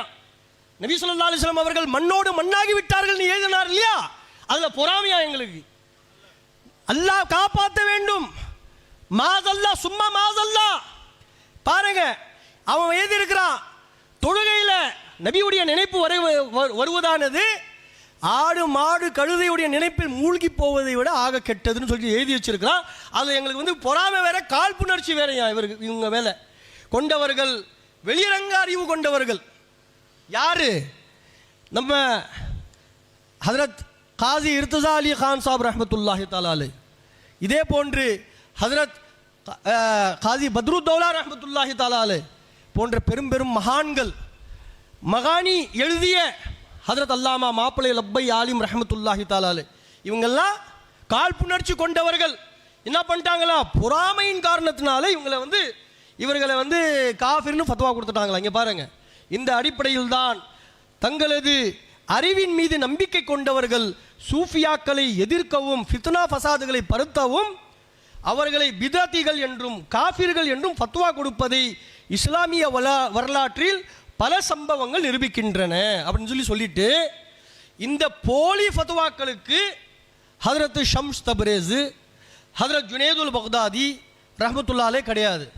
ஷம்ஸ் தப்ரேஸ் ரஹ்மத்துல்லாஹி அலைஹிக்கும் ரஹ்மத்துல்லாஹி அலைஹி போடல, ஜுனேதுல் பக்தாதிக்கும் ரஹ்மத்துல்லாஹி அலைஹி போடல, ஹஜரத் அஷ்ரஃப் அலி தானவி ரஹ்மத்துல்லாஹி அலைஹின்னு சொல்லிட்டு போட்டிருக்கிறார். முதலானோர் பலியானார்கள். இப்போ பாருங்க, ஃபத்வா கொடுத்தது யார், அஹ்லுஸ் சுன்னத் வல் ஜமாத்தை சார்ந்த உலமாக்கள். அந்த உலமாக்களை வெளிரங்க அறிவு கொண்டவர்கள், பொறாமைக்காரர்கள், காழ்ப்புணர்ச்சி கொண்டவர்கள் சொல்லி எழுதியிருக்கிறாரு. இவருக்கும் அஹ்லுஸ் சுன்னத் வல் ஜமாத்திற்கும் தொடர்பு இருக்கின்றதான்னு சொல்லிட்டு பார்த்துக்க வேண்டும். நிச்சயமா கிடையாது சகோதரர்களே.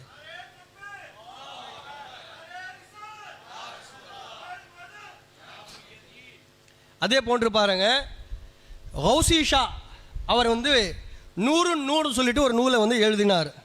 அந்த நூலில் கூட நீங்கள் பார்த்தீங்கன்னு சொன்னாக்கா இங்கே இருக்கு பாருங்க, நூறு கௌசி ஷா வந்து எழுதிய நூர். இது யார் அவர்னு சொன்னால் நூரிஷாவுடைய ஷேக் அவர் எழுதிய புத்தகம். அதில் வந்து அவர் என்ன பண்ணுறாருனாக்கா அஷ்ரஃப் அலி தானவியை பற்றி என்ன சொல்கிறாருன்னு பாருங்கள். குறிப்பாக நூற்றுக்கணக்கான கிதாபுகளின் ஆசிரியராக, இங்கே பாருங்கள், 100 தமிழுடைய புத்தகம். இந்த நூலில் பக்கம் வந்து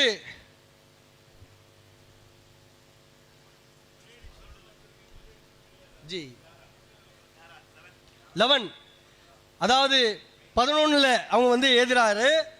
குறிப்பாக நூற்றுக்கணக்கான கிதாபுகளின் ஆசிரியராக இருந்த மௌலானா அஷ்ரஃப் அலி தானவின்னு போட்டு ரஹமத்துல்லாஹி அலைஹின்னு சொல்லிட்டு போட்டிருக்கிறாரு.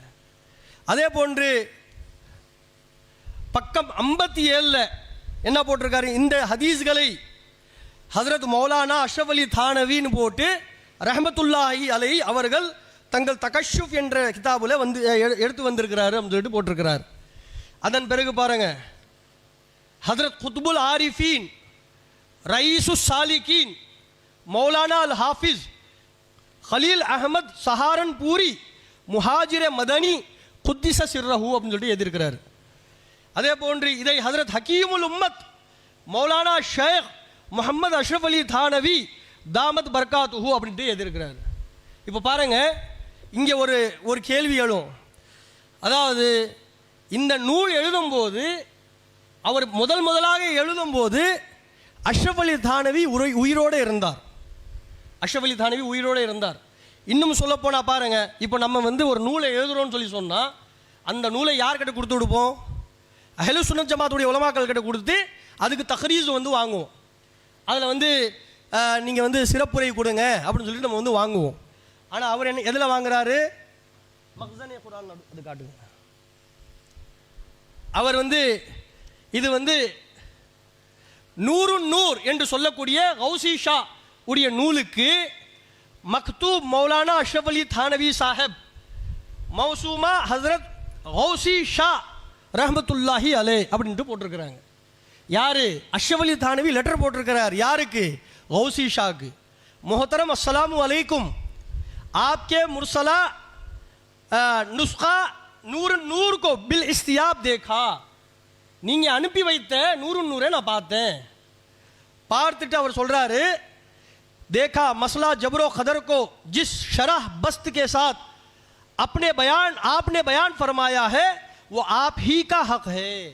அவர் பாராட்டுறாரு. யார்? அஷ்ரஃப் அலி தானவி பாராட்டி அவர் வந்து இந்த நல்ல புத்தகம் ஜப்ரு கதருடைய விஷயத்தில் நீங்கள் வந்து தெளிவாக நீங்கள் வந்து எனக்கு புரிய வச்சிருக்கிறீங்க, எனக்கே புரியாத விஷயத்தை நீங்கள் புரிய வச்சிருக்கிறீங்க அப்படின்னு சொல்லி சொன்னால், அஷ்ரஃப் அலி தானவிக்கே புரிய வச்ச இவர்கள் எந்த அளவிற்கு வழிகேடர்கள் சொல்லிட்டு புரிஞ்சுக்குங்க. ஆகையால் ரஹமத்துல்லாஹி அலைஹி சொல்லியும் இவர்கள் என்ன பண்ணியிருக்கிறாங்க?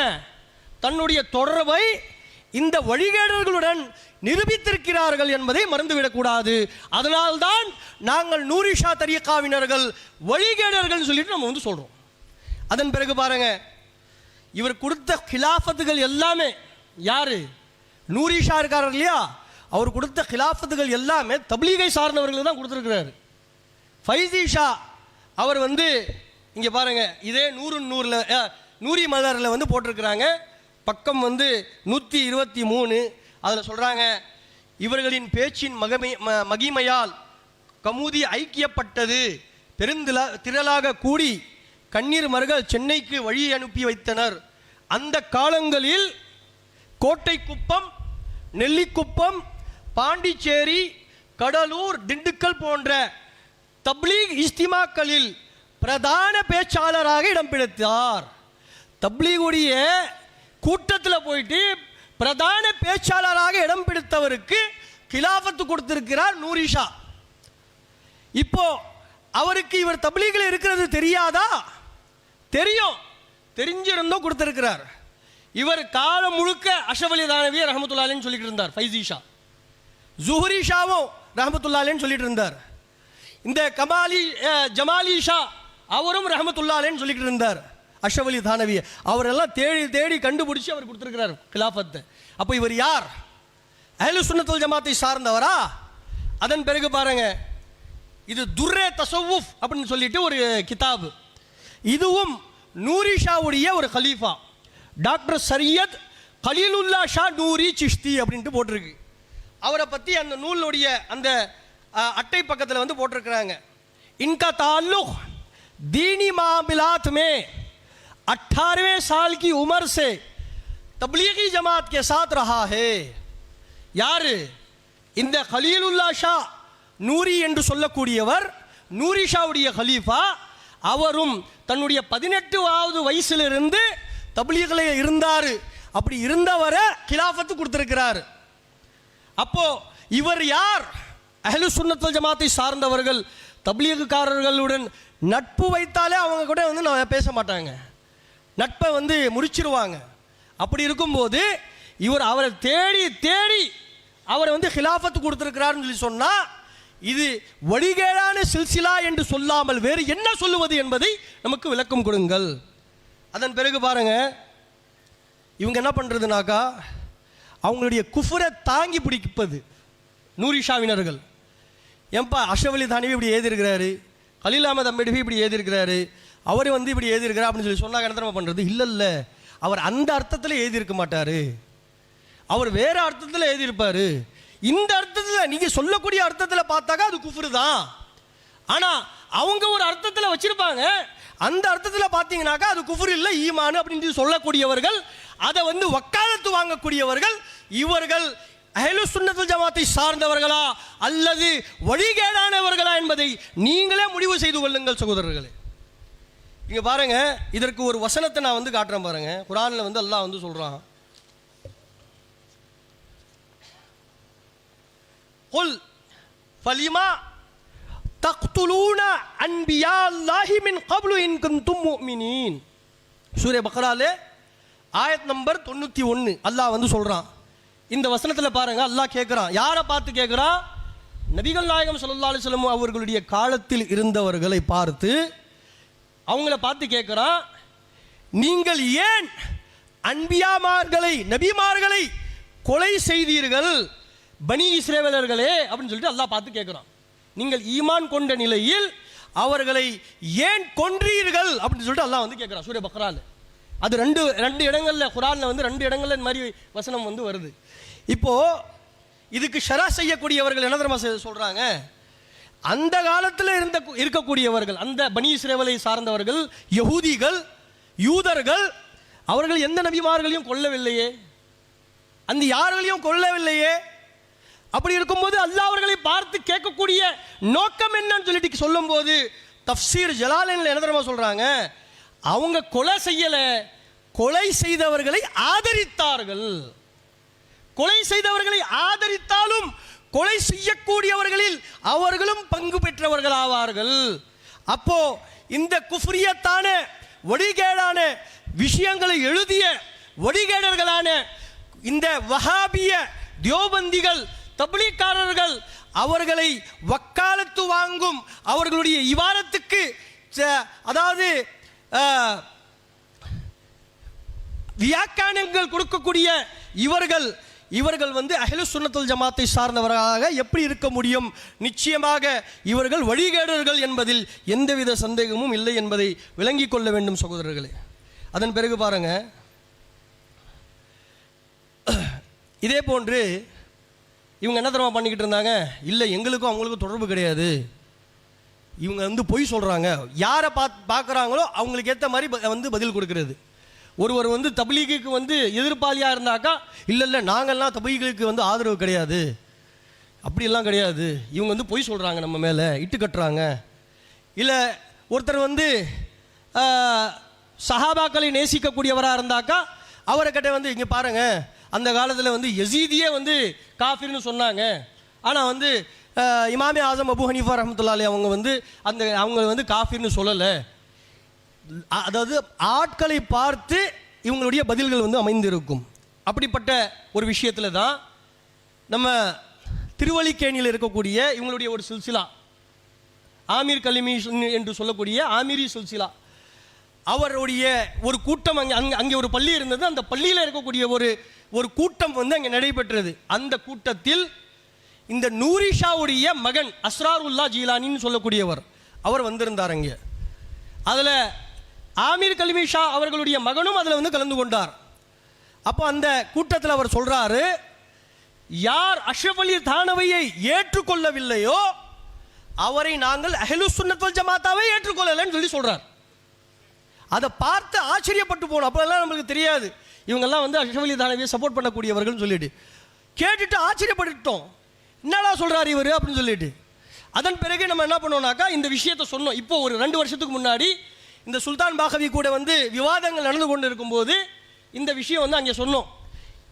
உங்க கூட்டத்திலேயே வந்து அஷ்ரஃப் அலி தானவியை வந்து ஆதரவு தெரிவித்து பேசுனீங்களேங்க அப்படின்னு சொன்னாக்கா, இல்லை கண்டிப்பாக அப்படி சொல்லியிருக்க மாட்டாங்க, எங்களுடைய பீர்சாதா அப்படி சொல்லியிருக்க மாட்டாங்க, இது வந்து ஹவுஸ் மதனி சொல்லக்கூடிய பொய் அப்படின்ட்டு சொன்னாங்க. இப்போ பொய் ஒரு ஒரு அபாண்டம் நம்ம மேலே வந்துருச்சு இல்லையா, நாங்கள் என்ன பண்ணோம்னாக்கா அதுக்கு வந்து ஒரு ஆப்ரேஷன் நடத்தணும். ஆப்ரேஷன் சொன்னாக்கா ஏதோ டாக்டர்கள் உட்கார்ந்து ஆப்ரேஷன் பண்ணுறாங்க, அந்த ஆப்ரேஷன் கிடையாது. நாங்கள் ஒரு டீம் அமைச்சு இவர்கள் இப்போ கூட அதே நிலையில் இருக்கிறாங்களா இல்லையான்னு சொல்லிட்டு 3 கேமராக்கள் எடுத்துகிட்டு போனோம். ஒரு பென் கேமரா, ஒரு வந்து செல்ஃபோனில் ஆடியோ மிஸ் ஆனால் வீடியோ அப்படின்னு சொல்லிட்டு 3 கேமராக்கள் எடுத்துகிட்டு போனோம். எடுத்துகிட்டு போயிட்டு நம்ம இவங்கெல்லாம் உட்காந்துருக்குறாங்க, போனவங்க எல்லாமே கூட வந்து எங்கள் கூட வந்தவங்கெல்லாம் வந்து அங்கே உட்காந்துட்டு இருக்கிறாங்க. போய் என்ன பண்ணாங்கனாக்கா டைரக்டாக அஸ்ராருல்லா ஜீலானி நூரிஷாவுடைய மகன்கிட்டயே உட்காந்து கேட்டோம். இங்கே பாருங்க, நம்ம இலாகாவில் இருக்கக்கூடிய சில பேர் வந்து உங்களுடைய சில்சிலாவில் பையத் ஆகணும்னு நினைக்கிறாங்க, ஆனால் எங்களுக்கு வந்து சில ஆட்சேபனைகள் இருக்குது. அந்த ஆட்சேபனையின் காரணத்தினால்தான் தான் நம்ம வந்து பையத் ஆகாமல் இருக்கிறோம். அது வந்து நீங்கள் தான் ரொம்ப பெரியவர்னு சொல்லி சொன்னாங்க, நீங்கள் தான் வந்து அந்த குண்டான விளக்கெல்லாம் கொடுப்பேன்னு சொல்லி சொன்னாங்க, அதனால உங்ககிட்ட வந்திருக்கிறோம். இது மாதிரி வந்து அஷ்ரஃப் அலி தானவியை வந்து நீங்கள் ரஹ்மத்துல்லாஹின்னு சொல்கிறீங்களாமே, அப்படி சொன்னால் அப்படி சொல்லக்கூடியவரா நீங்கள் இருக்கிறீங்களா அப்படின்னு சொல்லி நம்ம வந்து கேட்குறதுக்காக வேண்டி போயிருந்தோம். அவர் சொன்னார், ஆமாம் இது சொல்கிறதுல என்ன தப்பு அப்படின்னு சொல்லிட்டு சொன்னார். இல்லைங்க உங்களுடைய சில்சிலா ஆமீரி சில்சிலா வந்து இல்லை நாங்கள் வந்து அப்படி சொல்கிறது கிடையாதுன்னு சொல்லி சொல்கிறாங்களே. அப்போ அவர் சொல்கிறாரு, எப்படி சொல்லாமல் இருக்க முடியும், அவருடைய ஷேக் நூரிஷா சொல்லியிருக்கும் போது அவரும் சொல்லித்தான் ஆக வேண்டும், இல்லை என்று சொன்னால் அவருடைய சில்சிலா முன்கத்தே ஆகிவிடும் அப்படின்னு சொல்லி சொன்னார். நம்ம 3 பேர் அல்லாஹ்வுடைய கிருபையில் சாட்சி சொல்லக்கூடிய அளவிற்கு தாடிகள் வந்து வைத்து கொண்டு இருக்கக்கூடியவர்கள் போயிட்டு நம்ம வந்து சாட்சியை வாங்கிட்டு வந்தோம். ரெக்கார்டிங்கும் இருக்குது. ஏன்னா சாட்சி என்ன தரமா பண்ணிவிடுவாங்க, இல்லை இவர் போய் சொல்கிறாரு அப்படின்னு சொல்லி சொல்லிடுவாங்க. அதனால ரெக்கார்டிங்கும் வச்சிருக்கிறோம் அல்லாஹ்வுடைய கிருபையில். அதுவும் நம்ம இன்ஷா அல்லாஹ் நேரம் வரும்போது அதுவும் போட்டு காட்டுவோம் இன்ஷா அல்லாஹ்.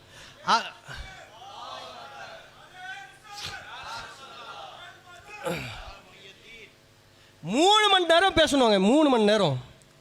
அதில் அவர் என்ன சொல்கிறாரு தெரியுமா, இப்போ பாருங்கள் இவர் என்ன சொல்கிறாங்க, நாங்கள் வந்து அந்த இபாரத்துகள் எல்லாம் நாங்கள் வந்து ஆதரவு தெரிவிக்கலை, அந்த அர்த்தத்தில் அவங்க சொல்லியிருக்க மாட்டாங்கன்னு சொல்லிட்டு நம்ம வந்து சொல்கிறோம் அப்படின்னு சொல்லிட்டு இவங்க வந்து எஸ்கேப் ஆக பார்க்குறாங்க இல்லையா. அவர் என்ன தெரியுமா சொல்கிறாரு, இது குஃப்ரே கிடையாது, இது குஃப்ருன்னு சொல்லிட்டு எங்களை நிரூபிங்கன்னு சொல்லிட்டு சொல்கிறாரு. நபி ஸல்லல்லாஹு அலைஹி வஸல்லமுடைய கண்ணியத்தை வெளிப்படையாக குறைத்திருக்கக்கூடிய அஷ்ரஃப் அலி தானவியுடைய இபாரத்தை நிரூபியுங்கள் சொல்லிட்டு கேட்கிறார். அப்போ வக்காலத்து வாங்கக்கூடியவன் அவன் வந்து எப்படி அஹ்லுஸ் சுன்னத் வல் ஜமாத்தை சார்ந்தவனாக இருக்க முடியும்? நிச்சயமாக அவன் வழிகேடன் தான் என்பதை நினைவில் வைத்துக் கொள்ள வேண்டும் சகோதரர்களே. அதன் பிறகு பாருங்க, அவர் சொல்றார், யார்? அஸ்ராருல்லா ஜீலானி. இங்கே கூட அவர் வந்து அவருடைய அண்ணனுடைய மகனை வந்து கூப்பிட்டு வர்றாங்க இங்கே இந்த ஏரியாலையும். இப்போ அவர்கிட்ட கேட்கும்போது அவர் சொல்றார், ரொம்ப ஃபக்கரா சொல்றார், அதாவது நான் வந்து அத்தக்தூர் என்று சொல்லக்கூடிய ஜாமியா நிசாமியாவில் இருக்கக்கூடிய ஒரு பட்டம், அந்த பட்டத்தை நான் வந்து செஞ்சிருக்கிறேன். அவர் யார் மீது அந்த புத்தகத்தை வந்து ஆய்வு செஞ்சிருக்கிறார் தெரியுமா? அஷ்ரஃப் அலி தானவியுடைய கிதாப் அத்தகஷ்ஷுஃப்ல நான் செஞ்சேன். எத்தனை அஹ்லுஸ் சுன்னத் வல் ஜமாத்தை சார்ந்த உலமாக்கள் இருக்கிறாங்க, அவங்களுடைய கிதாபுகளெல்லாம் விட்டுட்டு நான் வந்து அஷ்ரஃப் அலி தானவியுடைய கிதாபில் தான் நான் வந்து இதுவே செஞ்சேன். பிஹெச்டியே நான் வந்து அவருடைய இதில் தான் செஞ்சேன் அப்படின்ட்டு சொல்கிறார். அதுக்குண்டான ஆதாரமும் அந்த வீடியோ ரெக்கார்டில் வந்து பதிவாயிருக்கு. அதன் பிறகு பாருங்க, சுல்தான் பாகவி இந்த விஷயம் ஏன்னாக்கா இங்கே இருக்கக்கூடியவர்களுக்காக வேண்டி சுல்தான் பாகவி செய்யக்கூடிய குழப்பங்கள் என்னன்னு சொல்லிட்டு நம்ம வந்து சில விஷயங்கள் நம்ம வந்து பார்க்க இருக்கின்றது. இவர் என்ன பண்ணுறாருனாக்கா, இன்னைக்கு சுல்தான் பாகவி தான் இவர்களுக்கு வந்து மிகப்பெரிய ஒரு சொம்ம சிப்பனமாக இருக்கிறார். ஏன்னாக்கா இவர் தான் ஆதாரங்களை வந்து கொடுத்து மக்களுக்கு வந்து நாங்கள் இருக்கக்கூடிய இந்த கூட்டம் வந்து வழிகேடான கூட்டம் இல்லைன்னு சொல்லிட்டு காப்பாற்றிக்கிட்டு இருக்கிறான்னு சொல்லிட்டு நினச்சிக்கிட்டு இருக்கிறாங்க மக்கள். ஆனால் அவர் எப்படி ஆதாரங்கள் காட்டுறான்னு சொல்லிட்டு ஒரு உதாரணங்களை நான் வந்து காட்டுறேன் பாருங்க. இப்போ பாருங்க, சேலத்தில் ஒரு மாநாடு நடந்தது. இப்போ சமீப காலத்தில் ஒரு வருஷத்துக்கு முன்னாடி 6 மாதம் கூட இருக்கும் நடந்து. அந்த மாநாட்டில் இவர் என்ன பண்ணுறாருனாக்கா தப்லீக் ஜமாத்துக்காரர்களுக்கு வந்து எதிர்ப்பு தெரிவிக்கிறாராம். என்ன சொல்லி எதிர்ப்பு தெரிவிக்கிறாராம்? அந்த காலத்தில் இருந்தவர்கள் இந்த மாநாடு எதுக்கு போடப்பட்டது என்று சொன்னால், இந்த திருச்சியில் தப்லீக்காரர்கள் ஒரு மாநாடு போட்டாங்க. போட்டு என்ன பண்ணாங்க, ஃபாத்தியா கூடாது, மீலாது கூடாது அப்படின்லாம் சொன்ன பிறகு இவங்க அதுக்கு பதில் கொடுக்கும் விதமாக மாநாடு போடுறாங்களாம். போட்டுட்டு என்ன சொல்கிறாரு, இங்கே பாருங்கள், இப்போ இருக்கக்கூடிய தப்லீக்காரர்கள் வந்து மாறிட்டாங்க, அவங்க வந்து வஹாபிகளாக ஆயிட்டாங்க, அவங்க வந்து அஷ்ரஃப் அலி தானவியுடைய கொள்கைகளை வந்து மறைச்சிருக்கிறாங்க அப்படின்னு சொல்லி சில பித்தலாட்டங்களை அவர் வந்து செஞ்சிருக்கிறாரு. அந்த பித்தலாட்டங்களை தான் இப்போ வந்து காட்ட போகிறோம். இப்போ அவர் என்ன பண்ணுறாருனாக்கா ஒரு கவிதையை காட்டுறாரு, ஒரு புக்கை காட்டி, நான் வந்து அந்த இது இருந்தாக்கா நான் காட்டலான்னு நினச்சிருந்தேன், ஆனால் வந்து நேரம் இல்லாததுன்னு ஒரு காரணம். இன்னொரு விஷயம் என்னன்னு சொன்னாக்கா, இன்ஷால்லா நம்ம வந்து இந்த வீடியோ வரும்போது அதை நம்ம வந்து இதில் போட்டு நம்ம வந்து வெளியிடுவோம் இன்ஷால்லா. அதுவும் நம்ம வந்து பண்ணலாம் இன்ஷால்லா. அந்த கிளிப்பை போட்டு நம்ம வந்து காட்டுவோம். இப்போ அதில் அவர் என்ன பண்ணுறாருனாக்கா ஒரு நூலை காட்டுறார். நஷ்ரு தீப் அப்படின்னு சொல்லக்கூடிய ஒரு நூல். அந்த நூலை காட்டி அந்த நூலில் ஒரு பைத்துகளை வந்து காட்டுறாரு. இந்த பைத், இந்த இது நீங்கள் பார்த்தீங்களாக்கா அந்த கிளிப்பில் வந்து உங்களுக்கு வந்து தெரியும். இந்த பைத்தை வந்து காட்டுறாரு. காட்டி இதில் வந்து யா ஷஃபி அல் இபாத் குஸ்பியதி என்று சொல்லக்கூடிய அந்த பைத்து, அதில் வந்து நபி ஸல்லல்லாஹு அலைஹி வஸல்லம் அவர்களிடத்தில் இஸ்திகாசா கேட்கக்கூடிய பைத்துகள் எல்லாம் வந்திருக்கு. அதை வந்து அஷ்ரஃப் அலி தானவி தர்ஜுமா செஞ்சிருக்கிறாரு. இதுலேருந்து என்ன விளங்குது, அஷ்ரஃப் அலி தானவியுடைய கொள்கை என்ன, அவர் வந்து அந்த நபி ஸல்லல்லாஹு அலைஹி வஸல்லம் அவர்களிடத்தில் இஸ்திகாசா செய்யலாம் என்கின்ற கொள்கையில் இருக்கக்கூடியவர் அப்படின்ட்டு இதில் வந்து போட்டிருக்கிறாங்க. போட்டு இது காட்டுறாரு அவர். காட்டிட்டு பார்த்தீங்களா, அதன் பிறகு அவர் என்ன சொல்கிறாருனாக்கா இப்போ வரக்கூடிய எடிஷனில் இந்த பயத்தை எடுத்துட்டாங்க. அப்போ அஷ்ரஃப் அலி தானவி இருக்கும்போது இந்த பயத்து இருந்தது, ஆனால் பிற்காலத்தில் வரக்கூடியவர்கள் அந்த பயத்தை எடுத்துட்டாங்க அப்படின்னு சொல்லிட்டு காட்டி, அஷ்ரஃப் அலி தானவி அவர் வந்து அஹ்லுஸ் சுன்னத் ஜமாத்துடைய கூட்டத்தில் தான் இருந்தார், இவங்க தான் தவறாக புரிஞ்சுக்கிட்டு இருக்கிறாங்கன்னு சொல்லிட்டு சொல்லி எங்களுக்கும் பதில் கொடுக்குறாராம், தப்லீக்காரர்களுக்கும் பதில் கொடுக்குறாராம் அப்படின்னு நினச்சிக்கிட்டு அவர் வந்து பேசியிருக்கிறார். அவர் என்ன நினச்சிட்டாரு, அவர் காட்டின உடனே ஐயோ ஆமாம் அப்படி தான் இருக்கும்னு சொல்லிட்டு என்ன பண்ணுவாங்க, பார்த்துட்டு போயிடுவாங்கன்னு சொல்லிட்டு நினச்சிருக்கிறார். ஆய்வு செய்யக்கூடியவர்கள் எல்லா இதுலேயும் இருக்கிறாங்கன்னு சொல்லிட்டு வந்து அவர் வந்து பார்க்கல. இது அஷ்ரஃப் அலி தானவி உயிரோடு இருக்கும்போது வெளிவந்த நஷ்ரு தீவுடைய நுஸ்கா. அந்த நுஸ்காலேயே இந்த பயத்து கிடையாது. அவர் இருக்கும்போது அந்த பயத்து கிடையாது. நீங்கள் வேணால் எடுத்து பார்க்கலாம். இதிலே கூட அந்த பயத்து வந்து கிடையாது. இதன் மேலே தான் அந்த பயத்து இருந்தது, அந்த பயத்து வந்து கிடையாது. அதே போன்று இன்னொரு நுஸ்கா, இதுவும் அவருடைய காலத்தில் வெளியில் வந்த ஒரு நுஸ்கா, அந்த நுஸ்காவிலும் கிடையாது. இங்கே பாருங்கள், பழைய நுஸ்கா, பழைய பதிப்பு, அந்த பதிப்புலையும் அந்த இது வந்து கிடையாது. அப்போ பாருங்க, எப்படியாவது அஷ்ரஃப் அலி தானவியை வந்து இறைநேசராக காட்டணும், அஹ்லுஸ் சுன்னத் வல் ஜமாத்தாக காட்டணும், மக்களை குழப்ப வேண்டும் என்கின்ற நோக்கத்திற்காக வேண்டி இவர் வந்து செஞ்சிருக்கிறார். இப்போ இது காட்டியிருக்கிறார். சரி, இந்த காட்டினார் இல்லையா, அதுலயே என்ன போட்டிருக்கு பாருங்க, லி முஅல்லிஃபிஹி, இது முஅல்லிஃப் உடையது, இந்த கிதாப் எழுதியவன் உடையது அப்படின்னு சொல்லிட்டு போட்டிருக்கு. அப்போ அவர் எழுதியிருந்தா, அஷ்ரஃப் அலி தானவியே எழுதியிருந்தா அவர் எதுக்கு இப்படி போட்டிருக்கணும், லி முஅல்லிஃபிஹின்னு எப்படி எதுக்கு போட்டிருக்கணும்? அப்போ பிற்காலத்தில் யார் பிரிண்ட் பண்ணாங்களோ அவங்க வந்து இந்த பயத்தை வந்து சேர்த்துருக்குறாங்க, இந்த பயத்தை சேர்த்துருக்குறாங்க. சரி, இப்போ ஒரு கேள்வி, சரி பயத்தை சேர்த்தாங்க, அப்புறமா சேர்த்துருக்குறாங்க, அவர் எழுதிய பயத்தா இல்லையா அது எங்களுக்கு தெரியாது. ஆனாலும் அஷ்ரஃப் அலி தானவி அப்படியே எழுதியிருந்தாலும் அவர் அஹ்லுஸ் சுன்னத் வல் ஜமாத்துடைய கொள்கையை விட்டும் மாறுவதற்கு முன்னால் எழுதிய பயத்தாக இருக்கும். அதை எடுத்து இவரை வந்து போட்டிருக்கலாம். ஆனால் அவர் பிற்காலத்தில் மாறிவிட்டார் என்பதற்கு ஆதாரங்களை நான் வந்து காட்டுறேன். இவர் என்ன சொல்லுவார், அஷ்ரஃப் அலி தானவி முன்னாடி வஹாபியா இருந்தார், பின்னாடி அவர் வந்து சுன்னத் ஜமாத்தா மாறிட்டாருன்னு சொல்லிட்டு இவர் காட்டுவார். நாங்கள் எப்படி தெரியுமா காட்ட போகிறோம், அவர் முன்னாடி சுன்னத் ஜமாத்துடைய கொள்கையில் இருந்தார், பிற்காலத்தில் வஹாபியாக மாறிவிட்டார் என்பதை காட்ட போகிறோம். இப்போ பாருங்க, ஏன்னாக்கா இந்த பயத்துக்காக வேண்டி இவர் வந்து சுன்னத் ஜமாத்தா இருக்கும்போது எழுதியிருக்கலாம், அது எழுதியதை வந்து பிற்காலத்தில் யாரோ எடுத்து அது வந்து போட்டிருக்கலாம். ஆனால் அவர் எழுதும்போது அந்த கிதாபில் இந்த பயத்து கிடையாது என்பது நிரூபணமாகிவிட்டது. இப்போ பாருங்க,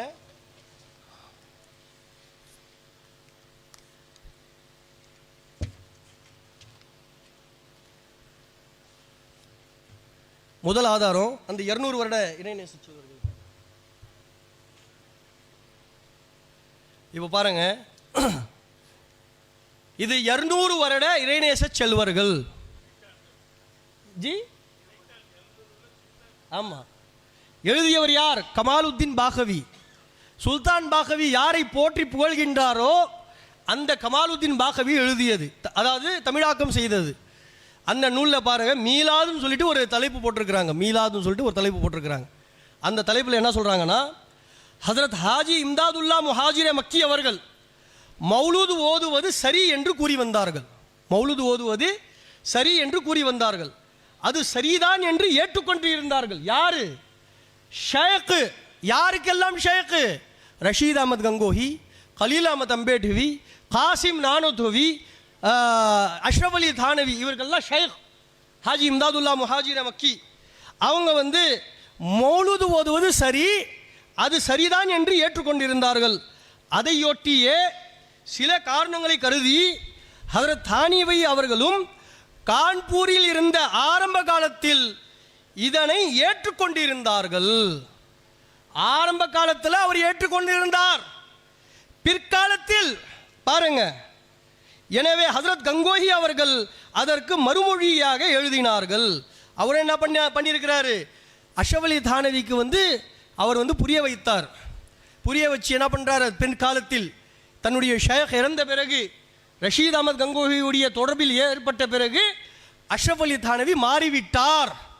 அவர் மாறி என்ன பண்ணுறாரு? படிப்படியாக எடுத்த உடனே முதல் நாள்லேயே வஹாபியா மாறுறது கிடையாதுங்க. ஒருத்தன் வஹாபியா மாறணும்னு சொன்னாக்க படிப்படியாக முதல்ல மீலாது கூடாதுன்னு சொல்லுவான், அப்புறமா இஸ்திகாசா கூடாதுன்னு சொல்லுவான், அப்புறமா ஜியாரத்து கூடாதுன்னு சொல்லுவான்.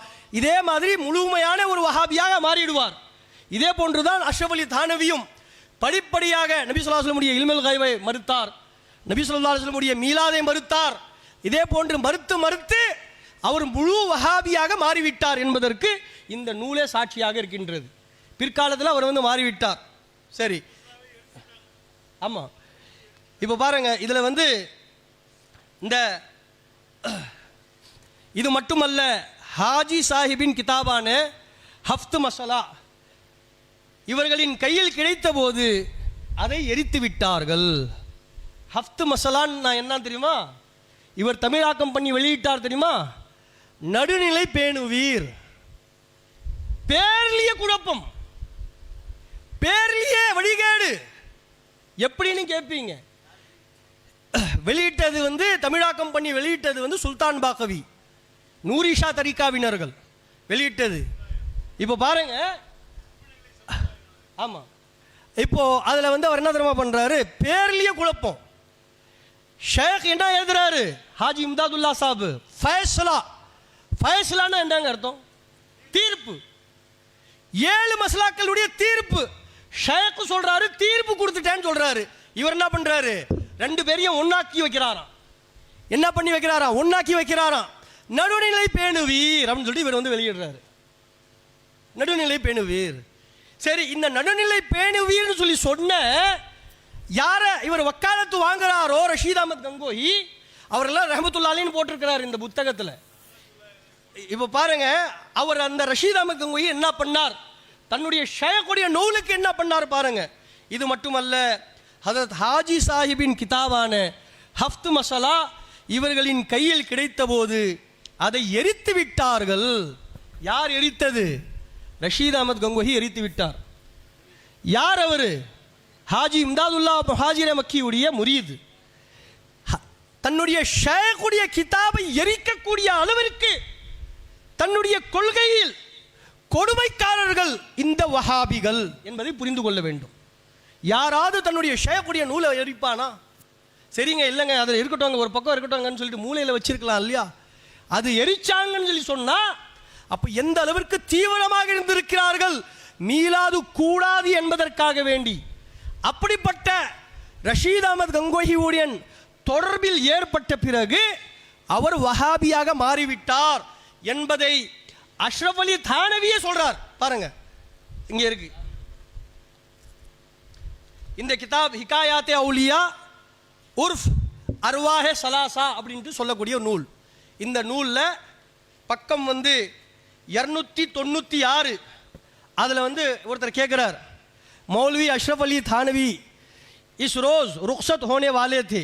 ये वो ज़माना था जबकि मौलाना से और हज़रत गंगोही से मौलूद वगैरह के बाद में मकातिबत हुई थी और मुझे हज़रत मौलाना से उनके मसलक साबिक की वजह से अकीदत ना थी.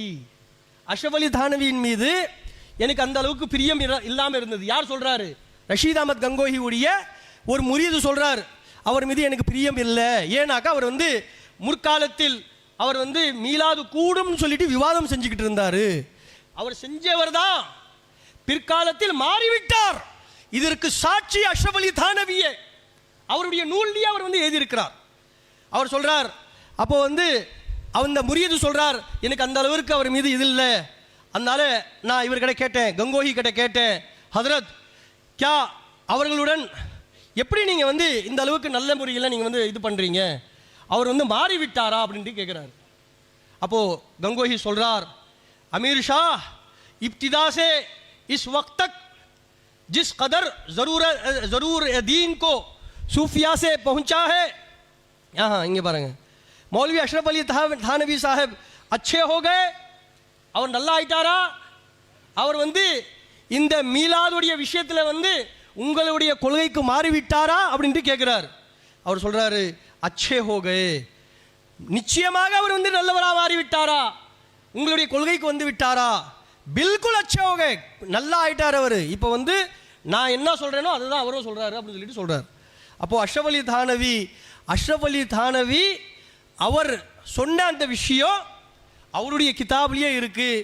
அஷ்ரஃப் அலி தானவி முதல்ல வஹாபி இல்லை, பின்னால் தான் வஹாபியாக மாறினார். அதே போன்று பாருங்கள், இன்னொரு கிதாபு, இந்த கிதாப்லேயும் அஷ்ரஃப் அலி தானவி பிற்காலத்தில் தான் வஹாபியாக மாறி இருக்கிறான்னு சொல்லிட்டு இதில் வந்து சொல்லப்பட்டிருக்கு. தஹகீகுல் ஹக் அப்படின்னு சொல்லக்கூடிய ஒரு நூல். இது வந்து 1319, அதாவது 1901 இந்த நூல் வந்து வெளியிட்டிருக்கிறாங்க. அதில் வந்து அஷ்ரஃப் அலி தானவி, ரஷீத் அஹமத் கங்கோஹி அவர்களெல்லாம் வந்து எதிர்ப்பு தெரிவித்து அந்த நூல் போடுறாரு. அது போடக்கூடியவர் வந்து அஷ்ரஃப் அலி தானவியுடைய நெருக்கமாக இருக்கக்கூடியவர். அவர் வந்து அப்படி சொல்லியும் அவர் ஹஸ்ரத்து அப்படின்ட்டு எல்லாம் வந்து போடுறார். இங்கே பாருங்கள், இந்த நூலில் இருக்கு பாருங்கள், ஹஜரத் மௌலானா அஷ்ரஃப் अली साहब भी गो जब इब्तिदा में कानपुर तशरीफ़ लाए थे, उस वक्त किसी मसलिहत से किसी कदर तामुल फरमाते थे. அவர் முன்னாடி வந்து தேவபந்திலேருந்து படிச்சுட்டு வரும்போது யார்கிட்ட படிச்சுட்டு வந்தார்? ரஷீத் அஹமத் கங்கோஹி கிட்ட தான் படிச்சுட்டு வந்தார். படிச்சுட்டு வரும்போது கொஞ்சம் ஸ்டார்டிங்கில் வந்து கிருகிருன்னு இருந்தார். அதன் பிறகு और लेकिन जब चंद रोज़ गुजर गए तो आपने खुद देखा कि इसके किस एहतमाम के साथ मीलाद शरीफ में तशरीफ़ लाया करते थे. அதுக்கு பிறகு என்ன ஆயிட்டார்?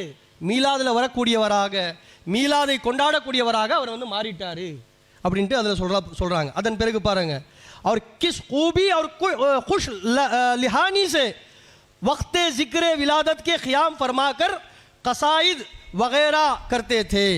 நபி ஸல்லல்லாஹு அலைஹி வஸல்லம் உடைய வருகை நேரத்தில் நின்று கியாம் செய்து அவர் வந்து கசீதாக்கள் எல்லாம் ஓதக்கூடியவராக இருந்தார். யார்? அஷ்ரஃப் அலி தானவி. गो आजकल वो फिर अपनी किसी ज़ाती मसलिहत से, அவர் இன்னைக்கு என்ன ஆயிட்டாரு? மறுபடியும் சில காரணங்களுக்காக வேண்டி மீலாத் और क़ियाम दोनों की ममानत फरमा दी. இப்போ என்ன பண்ணுறாரு? இதெல்லாம் கூடாதுன்னு சொல்லி சொல்கிறாரு. யாருடைய தொடர்பு இது? ரஷீத் அஹமத் கங்கோஹியுடைய தொடர்பு. தன்னுடைய ஷேக், இந்த அஷ்ரஃப் அலி தானவியுடைய ஷேக்காக இருந்த ஹாஜி இம்தாதுல்லா முஹாஜிர் மக்கி 1899 வந்து அவங்க வந்து மரணிக்கிறாங்க. அது வரைக்கும் அஷ்ரஃப் அலி தானவி கரெக்டாக இருந்தார். அதன் பிறகு இது கூடாது, அகலாத்துல் அவாம் அப்படின்லாம் நூலில் எழுதினார். அகலாத்துல் அவாம் இதில் வந்து ஃபாத்திஹா கூடாது, மீலாது கூடாது, மீலாதில் கியாம் கூடாது அப்படின்ட்டுலாம் நாள் குறிப்பிட்டு மீலாது ஓதுவது கூடாது அப்படின்ட்டுலாம் எழுதியிருக்கிறார் அஷ்ரஃப் அலி தானவி. பிற்காலத்தில் தான் மாறினார். அதன் பிறகுதான் அவர் என்ன பண்ணார், அஷ்ரஃப் அலி தானவி இந்த நபி ஸல்லல்லாஹு அலைஹி வஸல்லம் கண்ணிய குறைவு செய்ததும் கூட 1903 2 அவர் வந்து பண்ணார். அவருடைய ஷேக் இறந்த பிறகுதான், ரஷீத் அஹமத் கங்கோயியுடைய தொடர்பில் ஏற்பட்ட பிறகுதான் அவர் வந்து செஞ்சார். ஆகையால் அஷ்ரஃப் அலி தானவியுடைய காப்பாற்றுவதற்காக வேண்டி இவர் என்ன பண்றாரு, இந்த குழப்பங்கள் எல்லாம் செய்கிறார். யாரு, சுல்தான் பாக்கவி நடுநிலை பேணுவீர்னு சொல்லிட்டு கிதாப் போட்டிருக்கிறார். இந்த கிதாபில் அவர் என்ன பண்ணுறாருனாக்கா, அஷ்ரஃப் அலி தானவி தான் இந்த கிதாபையே எழுதினாரு. மக்களுக்கு வந்து எப்படி ஏமாத்துறாரு பாருங்க. அஷ்ரஃப் அலி தானவி தான் இந்த கிதாபையே எழுதினாரு. எப்போ எழுதினார், அவர் ஷேக் இருக்கும்போது. அவர் ஷேக்குக்கு பிறகு அவர் அந்த கிதாபு வந்து அது வந்து அவர் ஷேக் இது பண்ணாருனாக்கா அதுக்கு ஒரு காரணம் இருந்தது. ஆனால் இது வந்து நீங்கள் செய்யக்கூடிய இந்த மீலாது வந்து இது கூடாதுன்னு சொல்லிட்டு ஃபத்வா கொடுத்தார். யார், அஷ்ரஃப் அலி தானவி. பிற்காலத்தில் அவர் மாறிவிட்டார். அதற்குண்டான நேரம் இல்லைன்னு சொன்னாக்கா பல ஆதாரங்களை எடுத்து நான் காட்டுவேன். அஷ்ரஃப் அலி தானவி பிற்காலத்தில் மாறியதற்குண்டான அந்த எவிடன்ஸோட, தாரீகுடைய எவிடன்ஸோட இன்ஷா அல்லாஹ். அதன் பிறகு பாருங்க, இவர் என்ன பண்ணுறாருனாக்கா, அஷ்ரஃப் அலி தானவியை காப்பாற்றுவதற்காக வேண்டி ஒரு பொய்யை வந்து சொல்கிறார். என்ன பொய், இஸ்மாயில் தெஹ்லவி ஆலா ஹதரத் அவர்களை, இஸ்மாயில் தெஹ்லவியை ஆலா ஹதரத் அவர்கள் சையீது தாயிஃபா அப்படின்ட்டு சொல்லியிருக்கிறாரு, இமாமு தாயிஃபா அப்படின்ட்டு சொல்லியிருக்கிறாரு அப்படின்ட்டு ஒரு பொய்யை சொல்கிறார். இது என்ன பண்ணாருனாக்கா, நம்ம இந்த போலி தரிகாக்கள் என்று சொல்லக்கூடிய அந்த குரூப்பில் இருக்கும்போது கூட இவங்க போட்டாங்க. நான் என்ன பண்ணேனாக்கா இப்போ கேட்டேன், நீங்கள் உண்மையாளர்களாக இருந்தால் இந்த இபாரத்தை ஆலா ஹதரத் அவர்கள் இப்படிதான் இஸ்மாயில் தெஹ்லவியை நினைத்தார்கள் என்பதை நீங்கள் காட்டுங்கன்னு சொல்லிட்டு நம்ம வந்து கேட்டோம். அப்படி இந்த அர்த்தத்தோட தான் ஆலா ஹதரத் அவர்களே இஸ்மாயில் தெஹ்லவியை ஏற்றிருந்தார்கள் அப்படின்ட்டு என்கின்ற அந்த கருத்தின் அடிப்படையில் ஆலா ஹதரத் அவர்கள் இமாமு தாயிஃபான்ட்டு சொல்லியிருக்கக்கூடிய அந்த விஷயத்தை காட்டுங்க. அப்படி இல்லைன்னு சொன்னால் ஃபலானத்துல்லாஹி அலல் காசிபீன் அப்படின்ட்டு நம்ம வந்து போட்டோம். ஒருத்தர் கூட அதுக்கு பதில் கொடுக்கல. எடுத்து காட்ட வேண்டியதானே, இல்லைங்க இந்த கிதாபில் வந்து ஆலா ஹதரத் வந்து இமாமு தாயிஃபான் போட்டிருக்கிறாரு அப்படின்னு சொல்லிட்டு. ஆலா ஹதரத் இமாமு தாயிஃபான் போட்டிருக்கிறார். எப்படி போட்டிருக்கிறாருனாக்கா, வஹாபிகளை குறிப்பிடும் போது உங்களுடைய இமாமு தாயிஃபான் சொல்லிட்டு போட்டிருக்கிறார். நீங்கள் யாரை இமாமாக நீங்கள் ஏற்றிருக்கிறீங்களோ அவர் எழுதியிருக்கிறார்னு சொல்லிட்டு போட்டிருக்கிறார் ஆலா ஹதரத். ஆனால் ஆலா ஹதரத்துடைய கொள்கை இஸ்மாயில் தெஹ்லவியை பற்றி இது கிடையாது. அந்த இஸ்மாயில் தெஹ்லவியுடைய ஆலா ஹதரத் கிட்ட டைரெக்டாக கேள்வி கேட்டாங்க. ஃபத்வா ரஸ்வியாவில் பதிவு செய்யப்பட்ட ஃபத்வா 6வது ஜில்து வால்யூமு பக்கம் நம்பர் 122. அதில் வந்து ஒரு கேள்வி கேட்குறாங்க, क्या फरमाते हैं उलमाए दीन मुफ्तियान शरअ मतीन इस मसले में कि जो शख्स इस्माइल देहलवी मुसन्निफ तक़वियतुल ईमान को हक़ जानता हो उसके पीछे नमाज पढ़ना चाहिए या नहीं, பையினு தூஜிரு அப்படின்னு சொல்லிட்டு அவங்க வந்து போட்டிருக்கிறாங்க. யாராவது ஒருத்தர் தக்வியத்துல் ஈமான் எழுதிய இஸ்மாயில் தெஹ்லவியை நல்லவர் என்று சொல்லி அவர் ஹக்கானவர், அவர் வந்து சுன்ன ஜமாத்காரன்னு சொல்லிட்டு சொன்னால் அவர் பின்னாடி தொழுகை கூடுமா அப்படின்னு சொல்லிட்டு கேட்டிருக்கிறாங்க ஆலா ஹதரத் கிட்ட. அப்போ ஆலா ஹதரத் சொல்கிறாங்க, அகர் உஸ்கி ஜலாலத் வ குஃப்ரியாத் பர். சில பேர் என்ன சொல்கிறாங்க, ஆலா ஹதரத் வந்து இஸ்மாயில் தெஹ்லவியுடைய குஃபுரை ஏற்றுக்கொள்ளவில்லை. இங்கே சொல்கிறாங்க பாருங்க, அவனுடைய ஜலாலத் कुफरियात पर आगाही होकर उसे अहले हक जानता हो तो खुद उसकी मिसल काफिर है, उसकी तरह गुमराह बद्दीन है और उसके पीछे नमाज की इजाजत नहीं. सुभान अल्लाह, नारे तकबीर, नारे तकबीर, नारे रिसालत, नारे रिसालत. औलादे गौसे आज़म, औलादे गौसे आज़म, उलमाए अहले सुन्नत, उलमाए अहले सुन्नत, मसलके आला हजरत, इश्क मोहब्बत, इश्क मोहब्बत.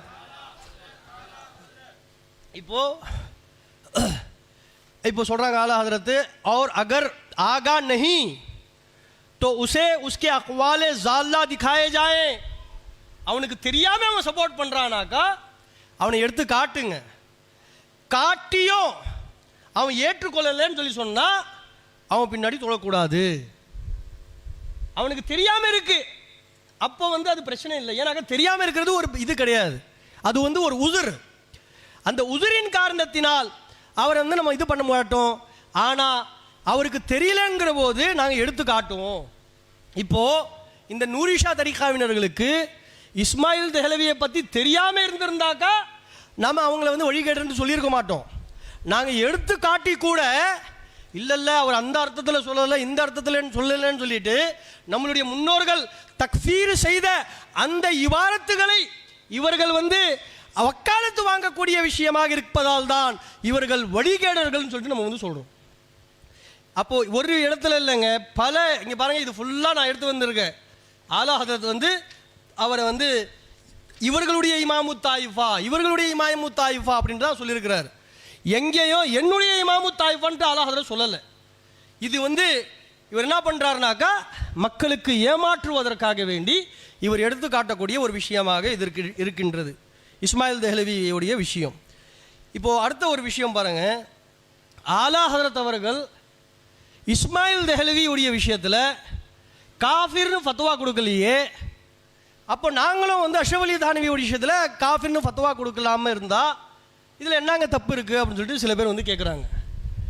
அஷ்ரஃப் அலி தானவியுடைய விஷயத்திலும் இந்த 5 நபர்களுடைய விஷயத்திலும் ஆலா ஹதரத் அவர்களே சொல்கிறாங்க, இவர்கள் முத்தக்கல்லிமீன்களுடைய ஷர்த்தின் அடிப்படையில் இவர்கள் காஃபிர்கள். முத்தக்கல்லிமீன்களுடைய ஷர்த்தின் அடிப்படையில் ஒருவருக்கு தக்ஃபீர் செய்துவிட்டால் அவனை யாரும் மோமின் என்று சொல்ல முடியாது. இது சட்டம், இதற்குண்டான ஆதாரங்கள் தான் நம்மகிட்ட இருக்கு. நம்மளுடைய முன்னோர்கள் சொல்லிக் கொடுத்த இமாம் கஸ்ஸாலி ரஹ்மத்துல்லாஹியுடைய ஆதாரமே இருக்கு, நம்ம காட்டுவோம் இன்ஷா அல்லாஹ். அது நேரம் வரும்போது அதை எடுத்து காட்டும். அவங்களே சொல்லியிருக்கிறாங்க, ஒருவன் அவனுடைய குஃப்ரு தெளிவாகி விட்ட பிறகு அவனை காஃபிர் என்று ஒருவன் சொல்லவில்லை என்று சொன்னால் அவன் காஃபிராகிய போய்விடுவான் என்பதுதான் உம்மத்துடைய இஜ்மாவாக இருக்கின்றது சகோதரர்களே. ஆனால் ஆலா ஹதரத் அவர்கள் இஸ்மாயில் தெஹ்லவியுடைய விஷயத்தில் உலமாக்கள் கொடுத்த குஃப்ர் குஃப்ரே ஃபிக்ஹி. இது நீங்கள் இதற்குண்டான ஆதாரங்கள்லாம் நம்ம காட்டுவோம். இதுக்கு தான் நம்ம கூப்பிட்டோம், விவாதத்துக்கு வாங்க. சுல்தான் பாகவிக்கு விவாத அழைப்பு கொடுக்கும்போது குஃப்ரே ஃபிக்ஹி குஃப்ரே கலாமி என்றால் என்னன்னு கேட்டோம். நாங்கள் கேள்வியில கேட்டோம். குஃப்ரே ஃபிக்ஹி ஒருவருக்கு கொடுக்கப்பட்டு இருந்தால் அவரை வழிகேடர் என்று சொல்லுவார்கள் முத்தக்கல்லிமீன்களுடைய மஸ்ஹப்ல. ஆனால் முத்தக்கல்லிமீன்களுடைய மஸ்ஹப்ல ஒருவரை காஃபிர் என்று சொன்னால் அவன் காஃபிர் தான், ஃபுகஹாக்கள் இடையிலும் அவன் காஃபிர் தான். இதுதான் சட்டம். அதை வச்சுத்தான் ஆலா ஹதரத் என்ன பண்றாங்கனாக்கா அல் கௌகபத்து ஷிஹாபியா என்று சொல்லக்கூடிய நூல், இன்னும் பல நூல்களில் இஸ்மாயில் தெஹ்லவியுடைய குஃபரை இது பண்ணி சொல்றாங்க, இவர் மீது ஃபுகஹாக்களுடைய அடிப்படையில் காஃபிர் தான். ஃபுகஹாக்களுடைய அடிப்படையில் காஃபிர் என்று சொன்னால் முத்தக்கல்லிமீன்களுடைய அடிப்படையில் அவன் வழிகேடன் என்பது இது சட்டம். அந்த சட்டத்தின் அடிப்படையில் ஆலா ஹதரத் அவர்கள் முத்தக்கல்லிமீன்களுடைய மஸ்ஹபில் இருந்ததால், ஏனாக்கா ஃபுகஹாக்கள் சில விஷயங்களை பார்க்க மாட்டாங்க. ஃபுகஹாக்கள் அவர்கள் சில விஷயங்களை பார்க்காம என்ன பண்ணுவாங்க, அது வெளிப்படையில் குஃப்ரா இருந்தாக்க அது குஃப்ருன்னு சொல்லிட்டு ஃபத்வா கொடுத்துருவாங்க. ஆனால் முத்தக்கல்லிமீன்கள் அப்படி கிடையாது, எல்லா ஆங்கிள்லையும் பார்ப்பாங்க. ஒரு ஆங்கிள்லையாவது அவன் இஸ்லாத்துடைய ஒரு விஷயம் இருக்கான்னு பார்ப்பாங்க. பார்த்து கூட கிடைக்கலங்கிற பட்சத்தில் தான் அவங்க காஃபிர்னு ஃபத்வா கொடுப்பாங்க. அப்போ அஷ்ரஃப் அலி தானவியுடைய விஷயத்தில் ஆலா ஹதரத்தை சொல்லியிருக்கிறாங்க, அந்த ஃபத்வாக்களும் இருக்குது நம்மக்கிட்ட. ஆலா ஹதரத் என்ன சொல்கிறாங்க, இவர்களுடைய குஃப்ரே கலாமி, இவருடைய குஃப்ரே ஃபிக்ஹி. அவரை யார் காஃபிர் சொன்னாக்கா நாங்கள் தடுக்க மாட்டோம், நாங்கள் காஃபிர்னு சொல்ல மாட்டோம், அவ்வளோதான் அப்படின்ட்டு ஆலா ஹதரத் சொல்லியிருக்கிறாங்க. ஆகையால் காஃபிர்னு சொல்லாததால அவர் ரஹமத்துல்லாலின்னு சொன்னார்னு சொல்லிட்டு அர்த்தமா கிடையாது, வழிகேடுன்னு சொல்லியிருக்கிறார். யார் அவரை நல்லவர்னு சொல்றாரோ அவர் பின்னாடி தொழுகை கூடாதுன்னு சொல்றார் ஆலா ஹதரத். அப்போ அப்படிப்பட்ட ஆலா ஹதரத் மீது ஒரு மிகப்பெரிய ஒரு அபாண்டம் என்பதை புரிந்து கொள்ள வேண்டும். இந்த குஃப்ரே ஃபிக்ஹி குஃப்ரே கலாமி என்பதற்கு உலகத்துடைய விஷயத்தில் ஒரு ஒரு ஒரு உதாரணம் காட்டி நான் இது பண்ணுறேன். இந்த உதாரணத்தை வச்சு இந்த உதாரணத்தை போய் காட்டுறாரு அப்படின்னு சொல்லிட்டு நீ சொல்ல வேணாம். சும்மா ஒரு புரிந்து கொள்வதற்காக வேண்டி ஒரு உதாரணம். இப்போ ஹைகோர்ட்டில் ஒரு தீர்ப்பு ஆகுது. ஹைகோர்ட்டில் ஒரு தீர்ப்பு ஏற்பட்டால் அந்த தீர்ப்பை ஆலோசனை செய்வதற்கு சுப்ரீம் கோர்ட் இருக்கு. ஆனால் சுப்ரீம் கோர்ட்டில் ஒரு தீர்ப்பு ஏற்பட்டு விட்டால் அது ஃபைனல் என்பது எல்லாருக்கும் தெரியும். அதே போன்றுதான் குஃப்ரே கலாமி குஃப்ரே ஃபிக்ஹி. ஒருவர் ஃபுகஹாக்களுடைய மஸ்ஹபில் ஒருவரை காஃபிராக்கினால் முத்தக்கல்லிமீன்கள் அவரை வழிகேழன்னு சொல்லி விட்டுருவாங்க. ஆனால் முத்தக்கல்லிமீன்களுடைய மஸ்ஹபில் அவன் காஃபிர்னு சொன்னால் அது நிச்சயமாக விடப்படாது. சரி, இப்போ ஒரு கேள்வி வருது. ஏன் ஆலா ஹதரத் இது அஷ்ரஃப் அலி தானவியை விட கொடுமையான விஷயங்கள் இஸ்மாயில் தஹ்லவி தானே எழுதி வச்சிருக்கிறாரு. அப்போது ஆலா ஹதரத் ஏன் காஃபிர்னு சொல்லலை அப்படின்னு சொன்னால், ஒரு ரூமர் அந்த காலத்தில் ஏற்பட்டது. அந்த ரூமரை பற்றி ரஷீத் அஹமத் கங்கோஹி தன்னுடைய ஃபதாவா ரஷீதியாலேயே பதிவு செஞ்சிருக்கிறார். நம்ம சுன்னத் ஜமாத்காரர்களே என்ன சொல்லிட்டு இருந்தாங்க, இஸ்மாயில் தஹ்லவி தௌபா செஞ்சிட்டாரு, இஸ்மாயில் தஹ்லவி தௌபா செஞ்சிட்டாருன்னு சொல்லிட்டு இருந்தாங்க. ஆனால் தௌபா செஞ்சாங்கன்னு தான் சொன்னாங்களே ஒழிய எந்த விஷயத்தில் தௌபா செஞ்சாங்க அதெல்லாம் சொல்லலை. அந்த ஒரு காரணத்திற்காக வேண்டி ஆலா ஹதரத் தக்ஃபீர் செய்யலை, ஆனால் அது குஃபுரு தான் சொன்னாங்க. அந்த இபாரத்தெல்லாம் குஃபுரு, அதை ஏற்றிருக்கக்கூடியவனும் காஃபிரு, அதை ஏற்று இருந்தால் அவன் வழிகேடன் சொல்லிட்டு ஆலா ஹதரத் சொல்லியிருக்கிறாங்க. அப்போ இதை மழுப்பு என்ன தரமா பண்ணுறாங்க பார்த்தீங்களா? ஆலா ஹதரத்தே காஃபிர்னு சொல்லலை, அதே மாதிரி தான் நாங்களும் சொல்லலை. நீங்கள் சொல்லாமல் இருக்கிறதுக்கும் ஆலா ஹதரத் சொல்லாமல் இருக்கிறதுக்கும் வானத்துக்கும் பூமிக்குள்ள வித்தியாசம். நீங்கள் அவரை இறைநேசன் சொல்கிறீங்க, ஆலா ஹதரத் அவரை ஷைத்தான் தாகூத்னு சொல்லியிருக்கிறார் தன்னுடைய ஃபதாவாக்கல்ல. அப்போது அப்படிப்பட்ட ஆலா ஹதரத் சொன்ன அந்த விஷயங்களுக்கு மாற்றமாக சுல்தான் பாகவி இன்னைக்கு என்ன பண்ணிட்டு இருக்கிறாரு, மக்களிடையில பேசிக்கிட்டு இருக்கிறாரு. இப்போ கூட இந்த விவாதத்துடைய இதன் மூலமாகவும் நான் சொல்கிறேன், குஃப்ரே ஃபிக்ஹி குஃப்ரே கலாமி என்பது வெவ்வேறு. இஸ்மாயில் தஹ்லவி மேலே கொடுக்கப்பட்ட குஃப்ரு குஃப்ரே ஃபிக்ஹி, ரஷீத் அஹமத் கங்கோஹி அஷ்ரஃப் அலி தானவி மீது கொடுக்கப்பட்ட குஃப்ரு குஃப்ரே கலாமி.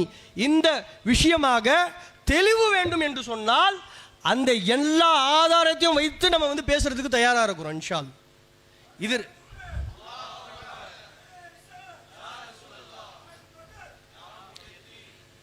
அப்போ நீங்க வழிகேடன் கூட சொல்றது இல்லையேங்க. நீங்க என்ன சொல்றீங்க, நீங்க அவரெல்லாம் மோமின்னு, அவரெல்லாம் ரஹமத்துல்லாஹி அலை, அவரெல்லாம் நல்லவர்கள், இறைநேசர்கள். இன்னும் ஒருத்தர் என்கிட்ட சொன்னார், நாங்கள் அவரை குத்துபுல் அக்தாபா நினைக்கிறோம். இந்த சில்சிலாவை சார்ந்தவர் சொல்றார், குத்துபுல் அக்தாபா நாங்கள் நினைக்கிறோம். அப்போ அப்படி இல்லையா நீங்கள் நினைக்கிறீங்க? ஆலா ஹதரத் 78 குஃபுரை எழுதி காட்டுறாங்க. இதெல்லாம் இவன் குஃபுரு செய்திருக்கிறான், இதெல்லாம் குஃபுரு. இதன் அடிப்படையில் காஃபிராக வேண்டும். ஆனால் குஃபுருடைய ஃபத்வா கொடுப்பதற்கு ஒரு சில விஷயங்கள் தடையாக இருந்ததால் ஆலா ஹதரத் அந்த ஃபத்வா மட்டும் கொடுக்கல. ஆனால் இமாம்கள் ஃபுகஹாக்கள் கொடுத்த அந்த ஃபத்வாவை ஏற்று இருக்கிறார்கள் ஆலா ஹதரத். அந்த ஏற்று இருக்கக்கூடிய இபாரத்தெல்லாம் இருக்குது நம்மக்கிட்ட, அந்த இபாரத்து அந்த ஆதாரங்கள் எல்லாம் இருக்குது. இப்போ முத்தக்கல்லிமீன்களுடைய மஸ்ஹபில் ஃபுகஹாக்கள் காஃபிர்னு சொன்னால் அது வழிகேடுன்னு சொல்லிட்டு சொல்லக்கூடிய அந்த விஷயமோ ஆதாரங்கள் மூலமாக நம்ம நிரூபிப்போம் இன்ஷா அல்லாஹ். அதுக்குண்டான இன்ஷா அல்லாஹ் அது உலமாக்கள் கேட்கும் போது நம்ம அது கொடுப்போம் இன்ஷா அல்லாஹ். வேறு யாராவது அதுக்கு உண்டான ஆதாரங்கள் கேட்டாலும் நம்ம நேரம் கிடைக்கும் போது கொடுப்போம் இன்ஷா அல்லாஹ். ஆகையால் இது வைத்து இவர்கள் என்ன பண்ணக்கூடாது, கேம் விளையாடக்கூடாது. இங்கே பாருங்கள், இஸ்மாயில் தஹ்லவி ஆலா ஹதரத் சொல்லலை, அதனால் நாங்கள் அஷ்ரஃப் அலி தானவிக்கு சொல்லலை. இஸ்மாயில் தஹ்லவியுடைய விஷயத்தில் பல விஷயங்கள் இருக்குது, அதனால தான் ஆலா ஹதரத் மௌனமானாங்க. ரஷீத் அஹமத் கங்கோஹி அவங்களுடைய விஷயத்தில் அது கிடையாது, தெளிவாக இருந்தது. அதுக்குண்டான ஆதாரங்களும் நம்மக்கிட்ட இருக்குது இன்ஷா அல்லாஹ். அதுக்கு நேரம் வரும்போது அதுவும் நம்ம தெளிவுபடுத்துவோம் இன்ஷா அல்லாஹ். ஆகையால் சுல்தான் பாகவி என்ன பண்ண பார்க்குறாரு, இவர் வக்காலத்து வாங்குறதுக்காக வேண்டி அனைத்து முயற்சிகளையும் பண்ண பார்க்குறாரு. ஆகையால் சகோதரர்களே, நம்ம இதனால்தான் இவர்கள் வழிகேடர்களை சப்போர்ட் செய்யக்கூடியவர்கள், இவர்களுடன் தொடர்பு வைத்தால் நாமும் வஹாபிய கொள்கையில் போய் மாட்டிக்கொண்டு விடுவோம் என்று சொல்லி அதற்காக வேண்டித்தான் நம்மளுடைய உலமாக்கள் இவர்களுடைய சில்சிலாக்களில் சேரக்கூடாதுன்னு நம்ம சொல்கிறோம். நம்ம மற்ற எத்தனையோ சில்சிலாக்கள் இருக்குது, எந்த சில்சிலாவது நம்ம குறை சொல்கிறோமா சொல்லுங்கள்? காதிரியா, சிஷ்தியா, சோஹர்வர்தி, எத்தனையோ சில்சிலாக்கள் இருக்குது. எந்த சில்சிலாக்களில் பிரச்சனை இருக்கின்றதோ, அவர்களுடைய கொள்கைகளில் பிரச்சனை இருக்கின்றதோ, அந்த சில்சிலாக்களை தான் நம்ம வந்து எதிர்ப்பு தெரிவிக்கின்றோமே தவிர எல்லா சில்சிலாக்களையும் நம்ம வந்து பொதுவாக நம்ம வந்து தவறுன்னு சொல்லிட்டு சொல்கிறது கிடையாது. அதன் பிறகு பாருங்கள், இவர் என்ன பண்ணுறாருன்னா, மக்களுக்கு வந்து ஏமாற்றுவதற்காக வேண்டி ஒரு வீடியோ வந்து போட்டிருந்தார். அந்த வீடியோவில் சொல்கிறாரு, இங்கே பாருங்கள், இவங்க நபிகள் நாயகம் ஸல்லல்லாஹு அலைஹி வஸல்லம் அவங்களுடைய இதில் கண்ணியக்குறைவு செய்ததால் அவங்களெல்லாம் வந்து இவங்க வந்து காஃபிர்னு சொல்கிறாங்க. அவங்க வந்து அந்த அர்த்தத்தில் சொல்லலை, அவங்க நல்லவர்கள் வல்லவர்னு சொல்லிட்டு சொல்லிடுறாரு. அங்கே பேசும்போது என்ன தெரியுமா சொல்கிறாரு, நம்ம யாரையும் காஃபிர்னு சொல்லக்கூடாது, நம்ம யாரையும் திட்டக்கூடாது, நம்ம யாரையும் வந்து பகிச்சிக்கக்கூடாது அப்படின்ட்டு பேசுவார். அஷ்ரஃப் அலி தானவி, ரஷீத் அஹமத் கங்கோஹியுடைய பேச்சு வரும்போது அப்படி பேசுவார். இதே வந்து இவருடைய ஷேகை டச் பண்ணோன்னு வச்சிங்க, கொதிச்சிருவார் அப்படியே. நீங்கள் எல்லாம் வந்து வழிகேடர்கள், இவருடைய ஷேகை வழிகேடர்னு சொல்லி சொன்னால் நாங்கள் வழிகேடுறோம். நபியுடைய கண்ணியத்தை குறைத்தவர்கள் வழிகேடர்கள் கிடையாதான். பார்த்துக்குங்க இவங்களுடைய அளவுகோல் என்னன்னு சொல்லிட்டு பார்த்துக்குங்க. இவர்களுடைய ஷேக்கை பற்றி சொன்னால் என்ன தெரியுமா பண்ணுவார், இவர்கள் வழிகேடர்கள் என்ன தெரியுமா சொல்லி வச்சிருக்கிறார் நம்மளை, அறிவற்றவர்களாம், மார்க்கம் தெரியாதவர்களாம், சுன்ன ஜமாத்துக்கு மாற்றமானவர்களாம், நாங்கள் வந்து பிதத்வாதிகளாம், நாங்கள் வந்து என்னவா யார், நபிகள் நாயகம் ஸல்லல்லாஹு அலைஹி வஸல்லம் அவர்களுடைய கண்ணியத்தை பாதுகாக்கப்பட வேண்டும் என்று சொல்லக்கூடியவர்கள் பிதத்வாதிகள், கண்ணியத்தை குறைத்தவர்கள் நல்லவர்கள். அவர்களை பற்றி பேசும்போது நம்ம அவங்கள பற்றி எல்லாம் அப்படி பேசக்கூடாது. ஆனால் இவருடைய ஷேக்கை பற்றி பேசினா மட்டும் கோபம் பொத்திக்கிட்டு வந்து இவர்கள் எல்லாம் வழிகேடர்கள், இவர்கள் இது பண்ணிடுவாங்க, அது அப்படி இப்படின்னு சொல்லிட்டு பேசுவார். இப்போ நான் கேட்குறேன், இதுலேயும் ஒரு கேள்வி கேட்டிருக்கிறாங்க ஒருத்தங்க, இமாம் கஸ்ஸாலி ரஹ்மத்துல்லாஹி அலைஹி வந்து இப்லீஸையும் வந்து திட்டக்கூடாதுன்னு சொல்லியிருக்கிறாங்க. ஏங்க இப்லீஸை திட்டக்கூடாதுன்னு சொல்லியிருக்கிறாங்க, லானத்து செய்யக்கூடாதுன்னு சொல்லியிருக்கிறாங்க. அது வந்து ஒரு தனி பெஹஸ். அந்த பெஹஸில் அவங்க சொல்கிறாங்க, சரி அதே இதில் இருக்கட்டும், நீ சொல்கிறல்ல இப்லீஸாக இருந்தாலும் அவனை வந்து நம்ம வந்து திட்டக்கூடாதுன்னு நீ சொல்கிறல்ல, இப்லீஸையே திட்டாதவன் நீ ஓ ஷேக்கை பற்றி மட்டும் சொன்னால் மட்டும் எப்படி பொத்திக்கிட்டு வருது? ஏன் அந்த நேரத்தில் இமாம் கஸ்ஸாலியுடைய கவுல் உனக்கு வந்து ஞாபகம் வரவில்லையா?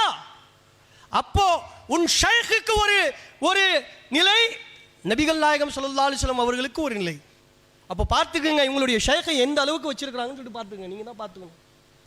ஆகையால் சகோதரர்களே, இவர்கள் வழிகேடர்கள், இவர்கள் இந்த தேவந்திய கொள்கைக்காரர்களை இவர்கள் விடாத வரை, ஆதரவு தெரிவிக்கும் வரை இவர்கள் வழிகேடர்கள் தான் என்பதை இந்த நேரத்தில் நாம் தெளிவாக புரிந்து கொள்ள வேண்டும் சகோதரர்களே.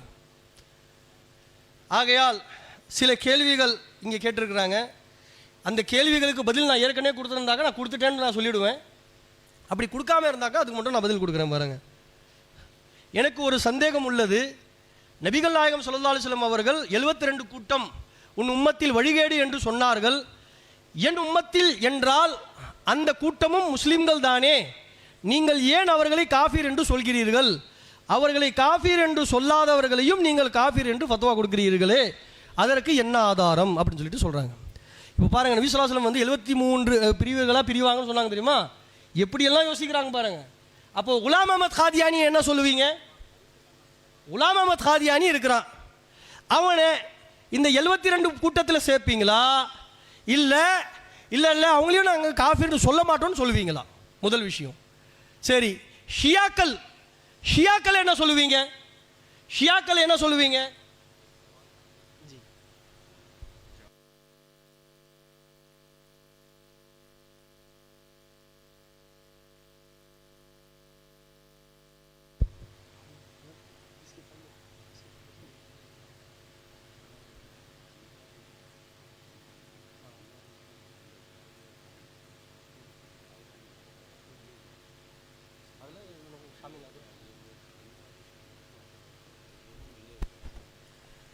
இப்போ பாருங்கள், ஒரு விஷயம், நமக்கு இந்த கேள்வி பதில்கள் வந்து நாளைக்கும் நம்ம வந்து இன்ஷா அல்லாஹ் நேரம் இருந்தால் வந்து பதில் கொடுப்போம், இல்லைனா மற்ற உலமாக்கள் பதில் கொடுப்பாங்க இன்ஷா அல்லாஹ்.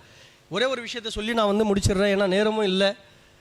இப்போ பாருங்கள், இங்கே வந்து ஜாவியா என்று சொல்லக்கூடிய ஒரு இயக்கம், மதரசா, அது தப்லீக்காரர்களுடைய மதரசா.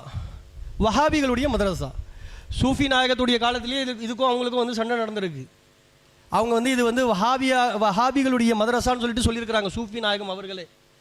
அவங்க சொன்ன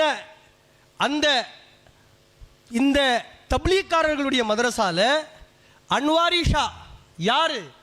சுல்தான் பாகவியுடைய ஷேக். இவர் யாரு? அன்வாரி ஷா யாரு? நூரி ஷாவுடைய மகனுடைய ஹலீஃபா. நூரி ஷாவுடைய மகன் ஆரிஃபுல் ஜிலானி, அவருடைய ஹலீஃபா இவர். ஆரிஃபுல் ஜிலானியா இல்லை அஸ்ராருல்லா ஜிலானியா எனக்கு தெரியல. அவருடைய ஹலீஃபா இவர் யார்? அன்வாரி ஷா. அவர் வந்து சமீப காலத்தில் வந்து போயிட்டு என்ன பண்ணுறாரு? அந்த கூட்டத்தில் கலந்து கொள்கிறாரு. இது எல்லாம் இவர்கள் வஹாபிகளுடன் கூட்டு சேர்ந்திருக்கிறார்கள் என்பதை தெளிவாக காட்டுகின்றது. சகோதரர்களே, இந்த விஷயத்தில் நம்ம வந்து தெளிவாக இருக்கணும். இவர்கள் எந்த ரூபத்தில் வந்தாலும் சரி, தப்லீகுடைய ரூபத்தில் வந்தாலும் சரி, சில்சிலாவுடைய ரூபத்தில் வந்தாலும் சரி, வஹாபியத்தை ஆதரிக்கக்கூடிய எந்த ஒரு கூட்டமும் அல்ஹம்துலில்லாஹ் காயல் பட்டினத்தில் சூஃபி நாயகம் போன்றவர்கள் வாழ்ந்த இந்த ஊரில் நிச்சயமாக கால் பதிக்க முடியாது என்பதை இந்த நேரத்தில் நினைவில் கொள்ள வேண்டும் சகோதரர்களே.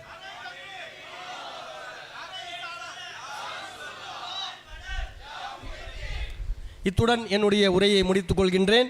அஸ்ஸலாமு அலைக்கும் வரஹ்மத்துல்லாஹி வபரகாத்துஹு.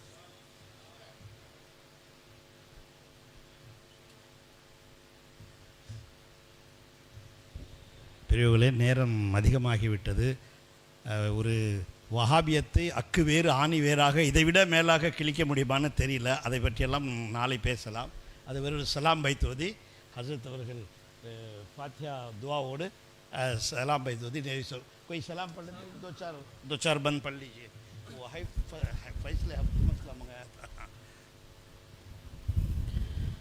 मुस्तफ़ा जाने रहमत पे लाखों सलाम, शम्ए बज़ में हिदायत पे लाखों सलाम. मुस्तफ़ा जाने रहमत लाखों सलाम, शम्ए बज़ में पे लाखों सलाम. मेहरे चरखे नबूवत पे रोशन दरूद, मेहरे चरखे नबूवत पे रोशन दरूद. गोले बाग़े रिसालत पे लाखों सलाम. मुस्तफ़ा जाने रहमत पे लाखों सलाम, शम्ए बज़ में हिदायत पे लाखों सलाम. हम गरीबों के आका पे बेहद दरूद, हम गरीबों के आका पे बेहद दरूद. हम फ़कीरों की सरवत पे लाखों सलाम. मुस्तफ़ा जाने रहमत पे लाखों सलाम, शम्ए बज़ में पे लाखों सलाम. दूरो नज़दीक के सुनने वाले वो कान, दूरो नज़दीक के सुनने वाले वो कान. काने लाले करामत पे लाखों सलाम. मुस्तफ़ा जाने रहमत पे लाखों सलाम, शम्ए बज़ में हिदायत पे लाखों सलाम.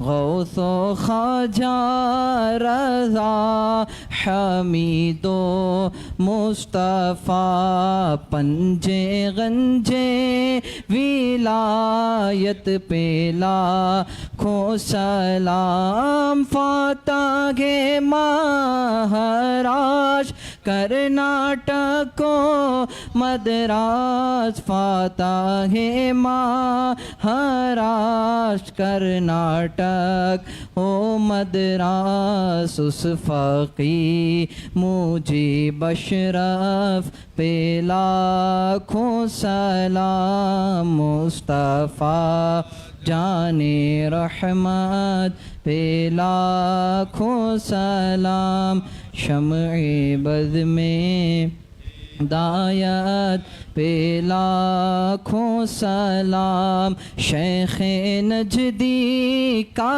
سر کاٹ کر رکھ دیا ہمت اعلیٰ حضرت پہ لاکھوں سلام ڈال دی قلب میں عظمت مصطفیٰ ڈال دی قلب میں عظمت مصطفیٰ سیدی اعلیٰ حضرت پہ لاکھوں سلام مصطفیٰ جان رحمت پہ لاکھوں سلام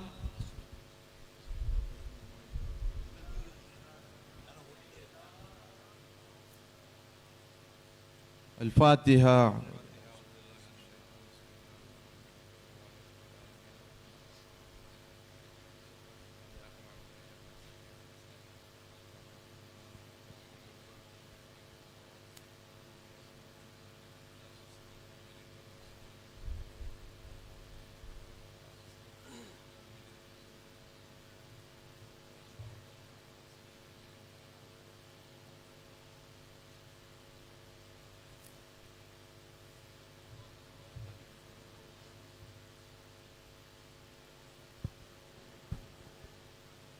الحمد لله رب العالمين اللهم صل وسلم وبارك على سيدنا محمد الحبيب وعلى آله وصحابه سيدنا محمد الحبيب وعلى غوث الإسلام والمسلمين بحر العلوم صاحب الجود والكرم شيخ المشايخ الشيخ عبد القادر شاہ میران رضي الله تعالى عنهم أجمعين في كل لمحة ونفس ما انطلق وآخرون يا ذا الجلال والإكرام.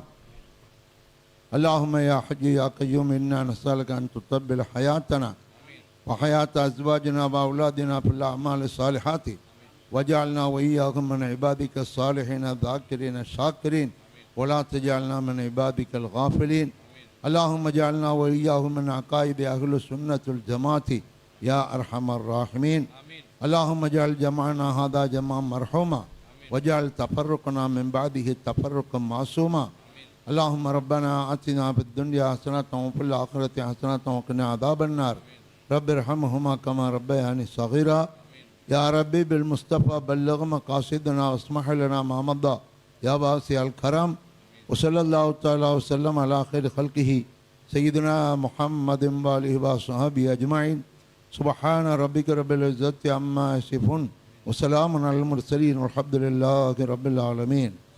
صلى الله على محمد صلى الله عليه وسلم. صلى الله على محمد صلى الله عليه وسلم.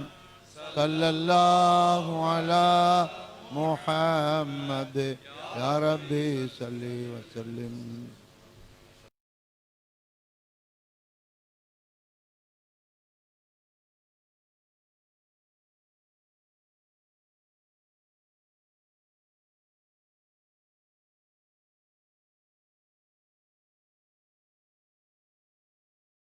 والأوتاد والأبدال والأولياء